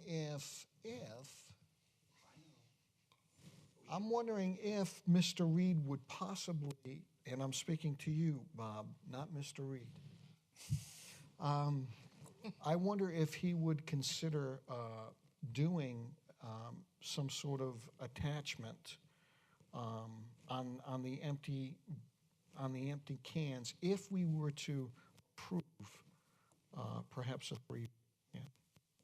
If that entices him to do that, you'll have to find out, Bob. Hatchet man. Yeah, but Bob, I think if we had a communications director, that would be their responsibility to get Okay, that. we can't afford that either, all right. Reap is But we could supply Sort the of putting that on tape, Bob the or putting it tape on that he Mr. needs Reed. to use to put it on top of the can, you know. well, the thing is, most people do know the rule, but like Mr. Cooley, I said, you know, new people moving in, we have Yeah. nothing in place to inform them when they move in. We don't know. Yep. New people moving in. Yep. And there's nothing on the trash cans permanently on there. It was just there when they first got the trash. Yes. So there's Well, more that, when they move in, they gotta get a recycling bin from us, correct? no, they're left. It's It's there. there. Left. It's at the No, I'm house. talking about the new homes. New homes, yes, but the, New homes, but we're talking about people moving into homes that are already there. Well- You know, not a brand new construction, yes, we would provide those. But we're talking about people moving into their homes, or somebody moved out of their house and somebody else moved in. We have no way of telling them because we don't know who they are. No, but I mean, they got a neighbor they can ask. Or they call the town and say, hey, why didn't Well- they pick this up? Well, there. Mayor, I mean, you say ask a neighbor, but often the neighbor is giving them wrong inaccurate information. information. And I've noticed in the past few weeks, a lot of big trees that have been cut, and big trees, and they're left on the side of the road. And I don't think that's It's that's not. Tyler's place to pick it Well, up. it can't go in the not. truck, anything over Yeah, 4 well, inches. that's what I and know. 4 foot. It'll tear up But the I don't think grinders. people know that. You know, whoever cuts that tree hauls that tree.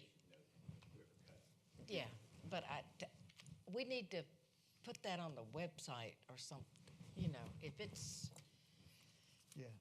because Well, if they people. tag it, then Well, it's they'll done. know. As soon as they tag it, we don't pick this up, then the people know, okay, some reason they're not gonna pick But it they up. gotta call the people back that cut it, so they. Okay, we're talking about giving this guy a raise or not.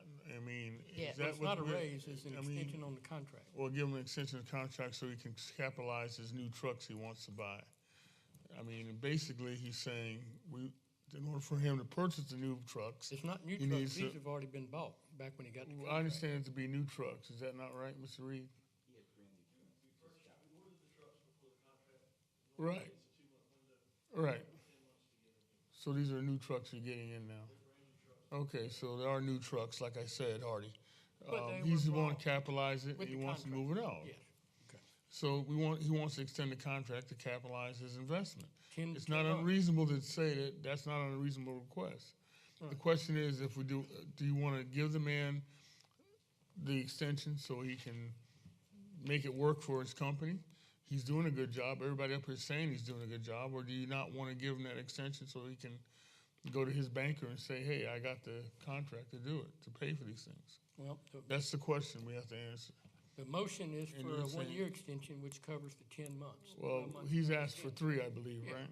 Everything, you always ask for more than you want. Well, he's That's asked for 3. You saying 3 is what you would need. what the letter says. Well, I think we should give him what he wants and not cut him Okay, by there's his the vote knees. For that, what does anybody else want to do?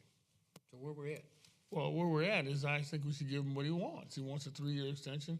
Vote it up or down, yes or no, for a 3-year extension. You saying a 1, I'm saying no. Well- He's asked for 3. He's obviously asked for 3 for a reason. Do you want to make a motion to change this to 3? Well, yeah, I mean, if that's, Is that what, you saying you want to vote on one? You made it a 1-year extension? Right now, the motion is for 1 year. That's Okay, what's on the I make a motion that we change it to 3, which is what he asked for. And I'll second that. Do I hear two?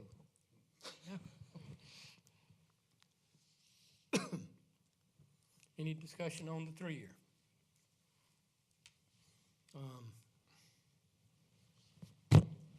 No. Wanna go? I'm a happy camper. I'm a happy camper. I like Right. the 3 days. I think they're doing a I cut my tremendous grass on job. Saturday. Put it out on the street Sunday night. Monday night, I put my recycle out if it's my week. And Wednesday, I put my household trash out. Okay, don't confuse me. My schedule's I different. know. Well, I've got mine on a calendar, so I don't get confused either. What the letter is asking for, what the Tyler's asking for is for a 3-year extension to amortize the new trucks that are 10 months old. So, again, I'm gonna go back to 12 months would cover that, and then we can go from there. But, Now we have 2 motions on the floor. yeah, we're discussing the 3-year now, and I'm just Okay. discussing why I'd be against it. We got into this trouble years ago. All right, let's vote on up or down then. No. Okay, I Discussion's mean, not through. I'm still discussing. we already discussed it, I thought. You asked for another extension, Anyway, for the motion.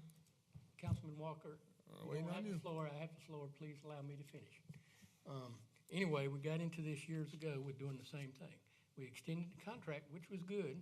We got a rate, but again, the company got bought, and then they couldn't handle it, and then we got into trouble. That's why I just feel like I couldn't support that, because I felt like the same thing. Don't we have don't we have an out in here? May I finish? We don't have an out in the clause? May I finish? Do we not have an out in the clause? I'm not gonna address yours until I get through. You can bring that up on your own time. As I said, I'm gonna start back over again. Every time I get interrupted, I'm gonna just start back over. I'm going to. Because you can't get it. Councilman Point Walker, of order, somebody please. needs to finish talking. You're out of line. I don't consider it very funny, but anyway, I'll stick to the 1 year, even a 2-year. But I wouldn't do a 3-year, because you don't need a 3-year to amortize 10-month-old trucks. That's just my 2 cents, and the majority can do what the majority wants. So any more discussion on the 3-year? I'm for 2. You want to make a motion? No, You have to- no, I think we're confused Okay. enough, so I think 2 I'm not, motions. Well, with 2 motions on the floor, we need to act on well, one, too. we got to vote the Start with. 3-year up or down. And then we'd have to vote on the 1 year unless there's a motion for 2. Any more? All in favor then of the 3-year contract, or the amendment to do the 3-year, do so with show of hands. They got it. All opposed? All right, so That's a first. we're at the approval to extend the contract for 3 years. Any discussion on that? We just voted on it. Just voted on it. Well, we voted on that amendment. Now we got to vote Oh, on okay, the approval. Okay. Now we voting on what? The approval We voted to amend the 1 year to to 3 3. years. Now we got to vote on. Now we have 3 to- years. Oh, got it, Now we okay. Vote on the have approval. 3 years. We never had a 1 year. We never voted on a 1 year. We didn't have to, we had We an didn't amendment. have to, we made an We had- amendment to make it we had 3. pro- Yeah. The ordinance didn't say 1 year. It just said. I made the council- motion for 1 year, and it was And it- seconded by Kathy. Right, but we voted on 3 years. We just voted on It was 3 years. amended. It won. Right. Amended it. So now we got to vote on the approval. We just voted on the amendment. Oh, Anyway, back to square one. Any discussion? Seeing none, all in favor then of the approval to extend the contract with Tyler for the 3 years, do so with show of hands. Might as well. All opposed? Did you vote for it? I voted for it. didn't All opposed? All right, next is presentation by citizens. This is where anyone could address council on anything regardless of whether it's on the agenda or not. All we ask you is you give us your name and address for the record. Who is this guy?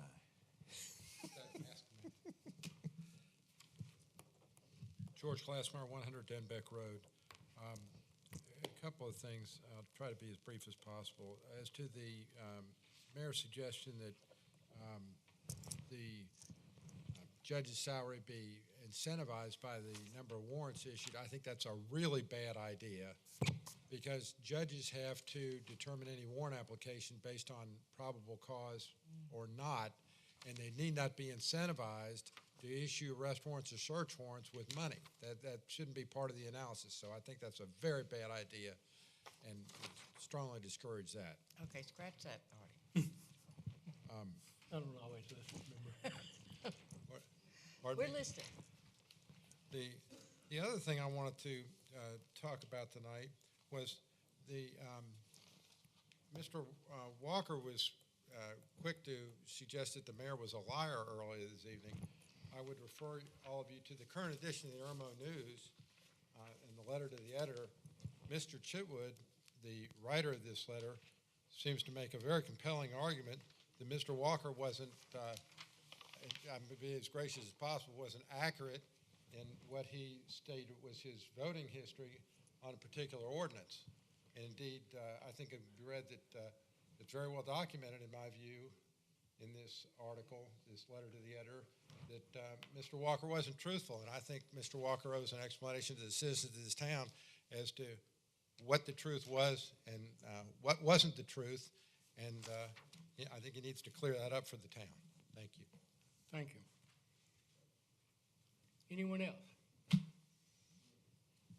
Seeing none? Oh, here comes one. Oh,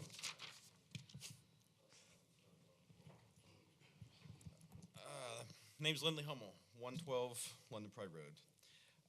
My point is about the, where is it? H. I have no doubt that the volunteers that run the orchestra do a good job. And I'm not against what they're doing. I'm against how they're doing it. We vote on an approval of a contract that we don't have a contract in front of us again. There was another point. It's funny how he was able to come up here and speak when H was brought up, but I thought that was the time for presentations as citizens, because he's a citizen.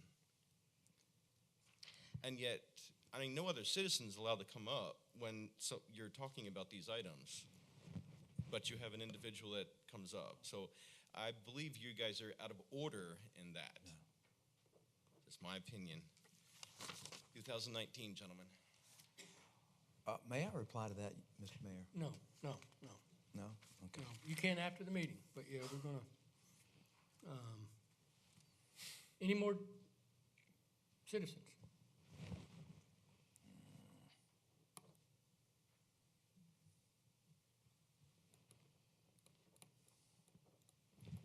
Hello, I'm Wade Deloach, 156 Finsbury Road, something of a lighter note. I'm doing rain barrels in the park Saturday, May the 12th. I don't know who likes to garden or anything, but I'm going to be there with hot dogs, chili, and rain barrels and some watermelon pickle. And everybody's welcome to come. I hope you all be there. Do you need anything donated? You need us to do something? Cook, anything? Bring a friend. Okay, okay, got it. Thank you, Wade. What time? 11. That's the day before Mother's Day. Just so you know. That, Anyone else? He still needs to take his wife out to don't make plans you can't keep. Next then is discussions on the revenue sources. And I think we talked a little bit about that. Bob put something in our package to kind of go over the types and some stuff in there as far as hospitality, collections, so forth. If I remember kind of halfway correctly, the franchise fee is something that, goes to the, anybody pays, those power bills, sewer, not power, but Utilities. AT&T utilities or anything that goes in the ground. We get a 3%, we get about $600,000 So 1% is equal to about 200,000. 0.5% is equal to 200, about, 200 and something thousand? Okay, yeah, so 210. okay. And 0.5% would be about 100,000. And then the administrative fee, or whatever we want to call that, that we are allowed to add to utilities that we do, which the only one we do is garbage. So it would be adding a fee to that. And I can't remember, Bob would have to come up with a dollar amount that this person does this much to do with it, such as Renee writing a check. Witt has to take trash cans out sometimes and all that kind of stuff. Also pick up trash sometimes that blew out of a truck that somebody may be complaining about. And then Bob, of course, deals with the stuff that he deals with them as far as calls. And then Kay, or whoever may be dealing with those calls that come in from people that are complaining about a missed call or something. And he's going to have to come up with a dollar amount that could be justified and also upheld in court if somebody challenged it. I mean, if we came up and said, oh, we want to charge 100,000 and we ain't got no proof, then we can't do that. But there probably is a certain dollar amount. It's not going to be a large dollar amount. It would have been a larger dollar amount if Advance was still doing it and we were dealing with all that, but now that Tyler's doing it. Then the hospitality. We can do 1% across the board, and if I'm guessing, we can do 0.5% across the board.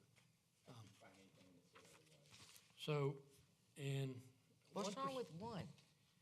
I'm just Oh, throwing okay. stuff out. Okay. Well, depending on which one you do, there's problems with all of them. Yeah. The hospitality would bring in a large dollar amount, which But hospitality just for restaurants, though. restaurants and Prepared convenience food. stores and stuff that sell, and even grocery stores that might sell Sandwiches, stuff. yeah. Sandwiches and prepared food. Prepared food. But X amount of that dollar we can put in their general fund and use it for whatever we want to. The other half is the part we got to figure out. If we're going to do a hospitality, what are we going to do with it? And, you know, saying we want to do the hospitality is one thing. Doing something with that money is another. And just like tonight, we had I don't know how long a discussion on $2,500 out of the accommodations money. And I can imagine if we got 300,000 sitting in front of us, Lord. we're going to be having a 16-hour discussion. Because that money is not like the accommodations where they have some stricter rules. They have a little bit less and they don't double check. You know, we have to send stuff to that tax authority on the accommodations. On the hospitality, it's your money, you better do what you're supposed to. But What are you supposed to? well, all that stuff is in here that they're talking about, that Bob gave us, all those things that we can do with it. As far as not the 50%, not the general fund money. But you gotta spend it on stuff that's more tourist related. Tourist is a Broad. word that has been interpreted a lot of different ways. They came up with theirs, other lawyers have came up with theirs, and nobody's ever gone to court and fought it. They just kind of, okay, you win. Somebody wins. But typically, for hospitality, you could say a tourist is anybody that comes into your town that doesn't live here, work here, that kind of stuff. The accommodations is a little bit different. They gotta be a 50-mile radius and yada, yada, yada. But you still got to decide something with that money. And it's one thing to say, well, we got 6 items that we want to spend the money on. Some signs, some this, some that, whatever it may be. Okay, at the end of the first year, you spend it, now what you gonna do with the rest? And that stuff's coming in. And if we Is don't this- know what we're gonna do with it, and the hotel or the restaurant people are going, hey, what are you doing with our money? And we can't decide, you know, they're wondering why we're collecting it. Can So we this just have to be be careful. used like by Witt for the park? That's Well- what I was gonna suggest. Yeah. Is can we not maintain our park, which is attracting people to Yeah. Irmo? Can we not use some of the money to promote or keep up our parks? And in turn also spend some for law enforcement because they're policing the Well, that's why town they give you during, 50%. during the Okra strike. Kind of help cover all those things that might be in there. But we could do that, right? Yeah. Yeah. But then the other part that you can't do that with is the part that starts accumulating quickly. I was at that mayor's meeting today in West Columbia, and they're a little bit bigger in restaurants. They get $117,000 a month. They're much bigger. But that's a large sum of money to do something with, if you ain't got a lot to do it. Now, if you know, they got the river place down Yeah. there and all these other things. But that's Casey's, isn't it? Well, not all of it. You know, the Some of part it's that's West right there Columbia. at the Gervais Bridge is all, the Riverwalk is part of them. But they also have some museums, and they also have other stuff. That old raceway track, Columbia, is in West Columbia. So they, you know, but that's the part, you know, we probably wouldn't get $117,000 a month, but we might get $200,000 or $300,000 a year that's not gonna be spent in the 150, or the 50%. I would love to see it accumulate. Well, You have to Just- spend it, though. well, you Well, don't have to yeah, but I spend want it. to see but- it first. When you do spend it, you have to spend it on certain things. Yeah, you have to spend it Yeah. on certain things. Gotcha.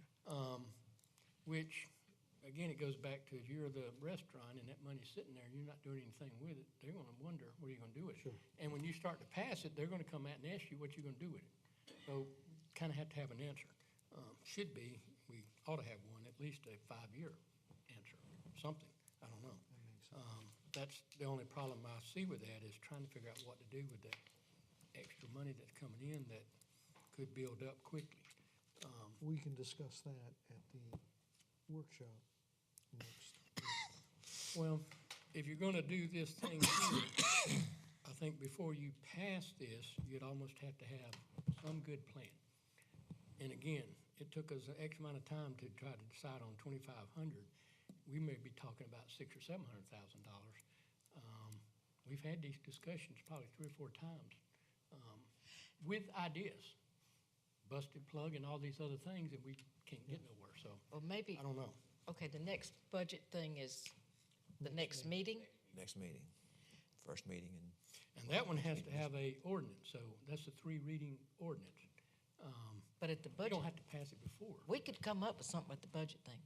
We can't come up with something? I think we can. We didn't come up with I know. stuff before. Well, we don't have a percentage on hospitality right now, do we? Okay, Richland County does, Richland Lexington County doesn't. does, yeah. I saw some ideas in here that look good. Okay. But, Well, I don't think we need to be concentrating on hospitality because you're gonna penalize one area of businesses in town where being a restaurateur, that's a burden to the business, the restaurant business, especially the mom and pop restaurant. If we can come up with a hospitality tax and you can across the board apply it to every business, then that's something that we should be looking at. well, you can't do the hospitality tax other than to the prepared food places. Yeah, I'm saying call it something else then. Well, that'd be a business license, and we already got that. we already got That's it. what we need to be concentrating on, not just concentrating on burdening the restaurants. Well, Well- if we use it to attract people to the town of Irmo, Yeah, that's gonna enhance them. Richland County is already charging it, so it's really not burdening them because they're they're already paying charging it on Harbison Boulevard. Oh, yeah. Burdening people in Lexington side. Well, it would, there's about 9 places on the Lexington side that aren't paying it right now. I And yeah, you got a business license, but I would oppose going up on that. I mean, we already Well, charged you know, them. how much do they pay, how much is the Richland County side of Irmo paying Richland County? 1% or 0.5%? 1%. Well, if we want to be fair, We're not getting that, right? We're not getting that. No, yes, Richland No. County gets the 1%. Right. Yeah, the Richland County gets it, we don't get none of that. and we don't get any of it. Well, Lexington County ought to pay their 1%, Sure. But you have to do it across the board. but they need to pay, well, that's right, we got to do it across We'd the have to board. do 1%, that means the Richland side would pay 2 and the Two and- Lexington would pay 1. right, right. But it's gonna be a 1% increase, I mean, if we go, or it could be a 0.5%, if we went with a 0.5%. Two-county Um, town. Okay, we need to put this on the budget. This is all we're gonna discuss on the budget meeting, and then on the agenda. And I don't know what it's gonna say, but I'll let you know. Well, It's gotta be an ordinance. maybe I need to ask Eric, how can Richland County charge our town businesses Well, a the law, hospitality tax and they get it? Richland County charges us property tax, and so does Lexington County. well, the How do they hospitality get away tax with- law says counties can charge it And in so can all town- areas. And so can municipalities. But if the municipality wants to charge the 1%, then they can only charge one. If the municipality don't want to charge the 1%, signs off on it, they can charge the 2%. That's what the law says. So the county's gonna get their 1% regardless. Yeah. Yeah. that'd be Now, they all may be right. getting 2% in the rest of the county, Yeah, but they only get 1% in the municipality unless we allow them That's- to do the whole 2%. that's like the state. And we was didn't years ago. Getting the $587 on every ticket written.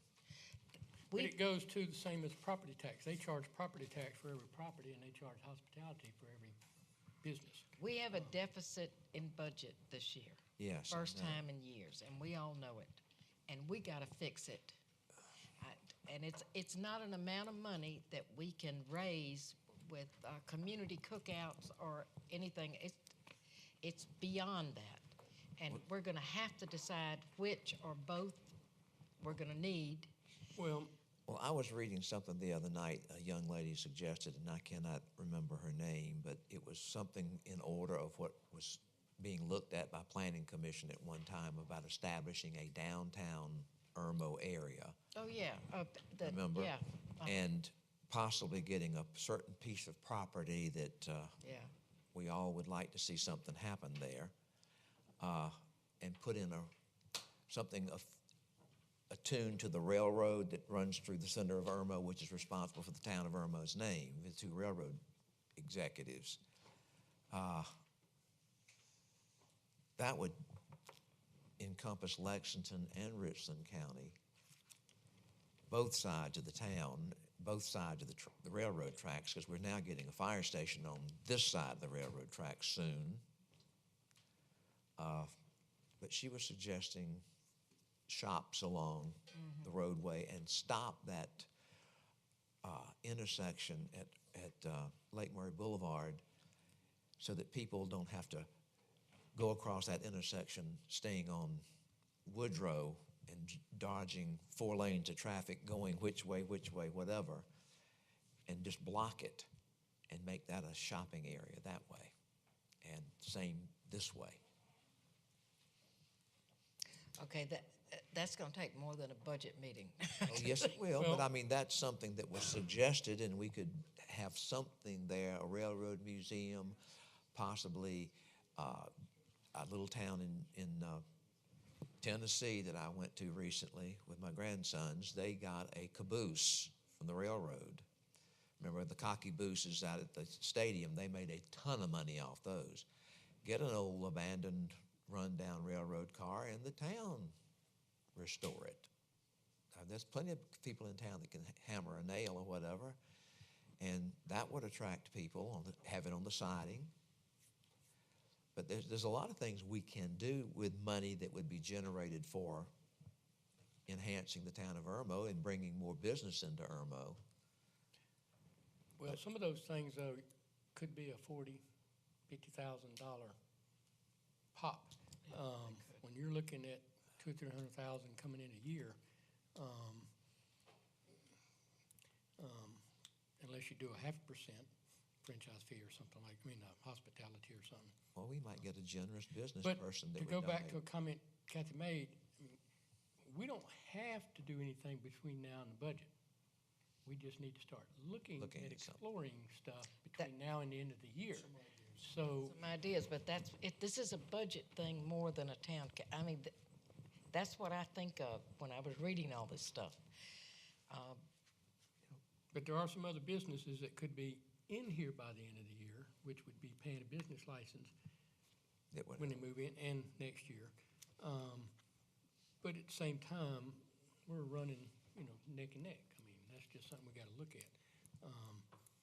And these things like the administrative fee, I think Bob does need to give us a cost on how much labor would be added to it, whether it's 100,000 or 50,000 or 40,000 or 20,000, I don't know. We need that information. And then that franchise fee, the only thing too is, some of these places, the Toyota dealership, the Walmart, a 1% franchise fee to them is noticeable, very noticeable. That to me is still a little bit, I don't know, 0.5% maybe. I just don't think that's the answer. And one of the things with the franchise fee is, we can add it, but it's like a Band-Aid. I mean, it's a 1-year, 2-year fix, but at the same time, we're not resolved the problem unless we just, I don't know. That's just my more thought. And if you look at these things that are on this thing that Bob gave us, the one that's the revenue by city, I made my own little thing, but you can make yours. But a lot of these towns, like Bennettsville, for instance, their budget is 4.8. I know that town, know where it's at, know how it's located. They're kind of like us. They're not too far off the interstate, but they ain't got a whole lot of tourist-related stuff. They get 270. Blythewood is right on the interstate, and they get a pretty good amount of tourist stuff there. Also stopping traffic and eating while they're traveling, and because they're right on it. Their budget's $2 million, but they get 366. Camden is a little bit farther off the interstate. Their budget's a whole lot bigger, but they also got power, gas, all that kind of stuff. So they got a lot of revenue And they have coming from DuPont. They got a lot of And notice, stuff, and sure. they got 800,000 coming in from that. But they also got a lot of tourism. They got the war Yep. thing, and they got the horse thing, and they got a lot of stuff. We can get a horse. And that's our problem. We don't Put it in have the a lot of train, that the stuff that could draw people in. We would have to create it. Basically, you'd have to create it. You'd have to come up with some idea that nobody else does and do that, whether it's a railroad museum or something to that effect. Which isn't a bad idea if you come up with a good idea. If you don't come up with a good idea, Bad idea to come up with a good idea. then people are gonna be trying to spend money just to spend it, and that's not good in my mind. No fire hydrants. Busted plug. No. But I'm just saying, look how much, we went over all this stuff before and we couldn't resolve, we couldn't come up with nothing. We're in a So- different And that's your situation concern. now. That's your concern. Yeah, I don't know that we can come up with nothing with that in hospitality. I think we'd be think we're in fussing a about it 3 years different from now. situation now. And we don't want to put our businesses in that predicament if we're not going to have Right. a clear stream I of mean, what they we're going they would want to see a plan what we're gonna do with the money. And if they like it, they'd approve it. And If you're they right, don't, it we really never- needs to be a 5-year plan. Yep. So, and anyway, whatever people's got ideas for, I'm out. All right. I'm out of it. Any more discussion? But you're gonna do something on the stuff by the next? Budget, yeah. Okay. And no executive session that I know of, anything? Next is adjournment. Is I there a so motion for? move. And all in favor, say yada, yada, yada. Aye. Nope.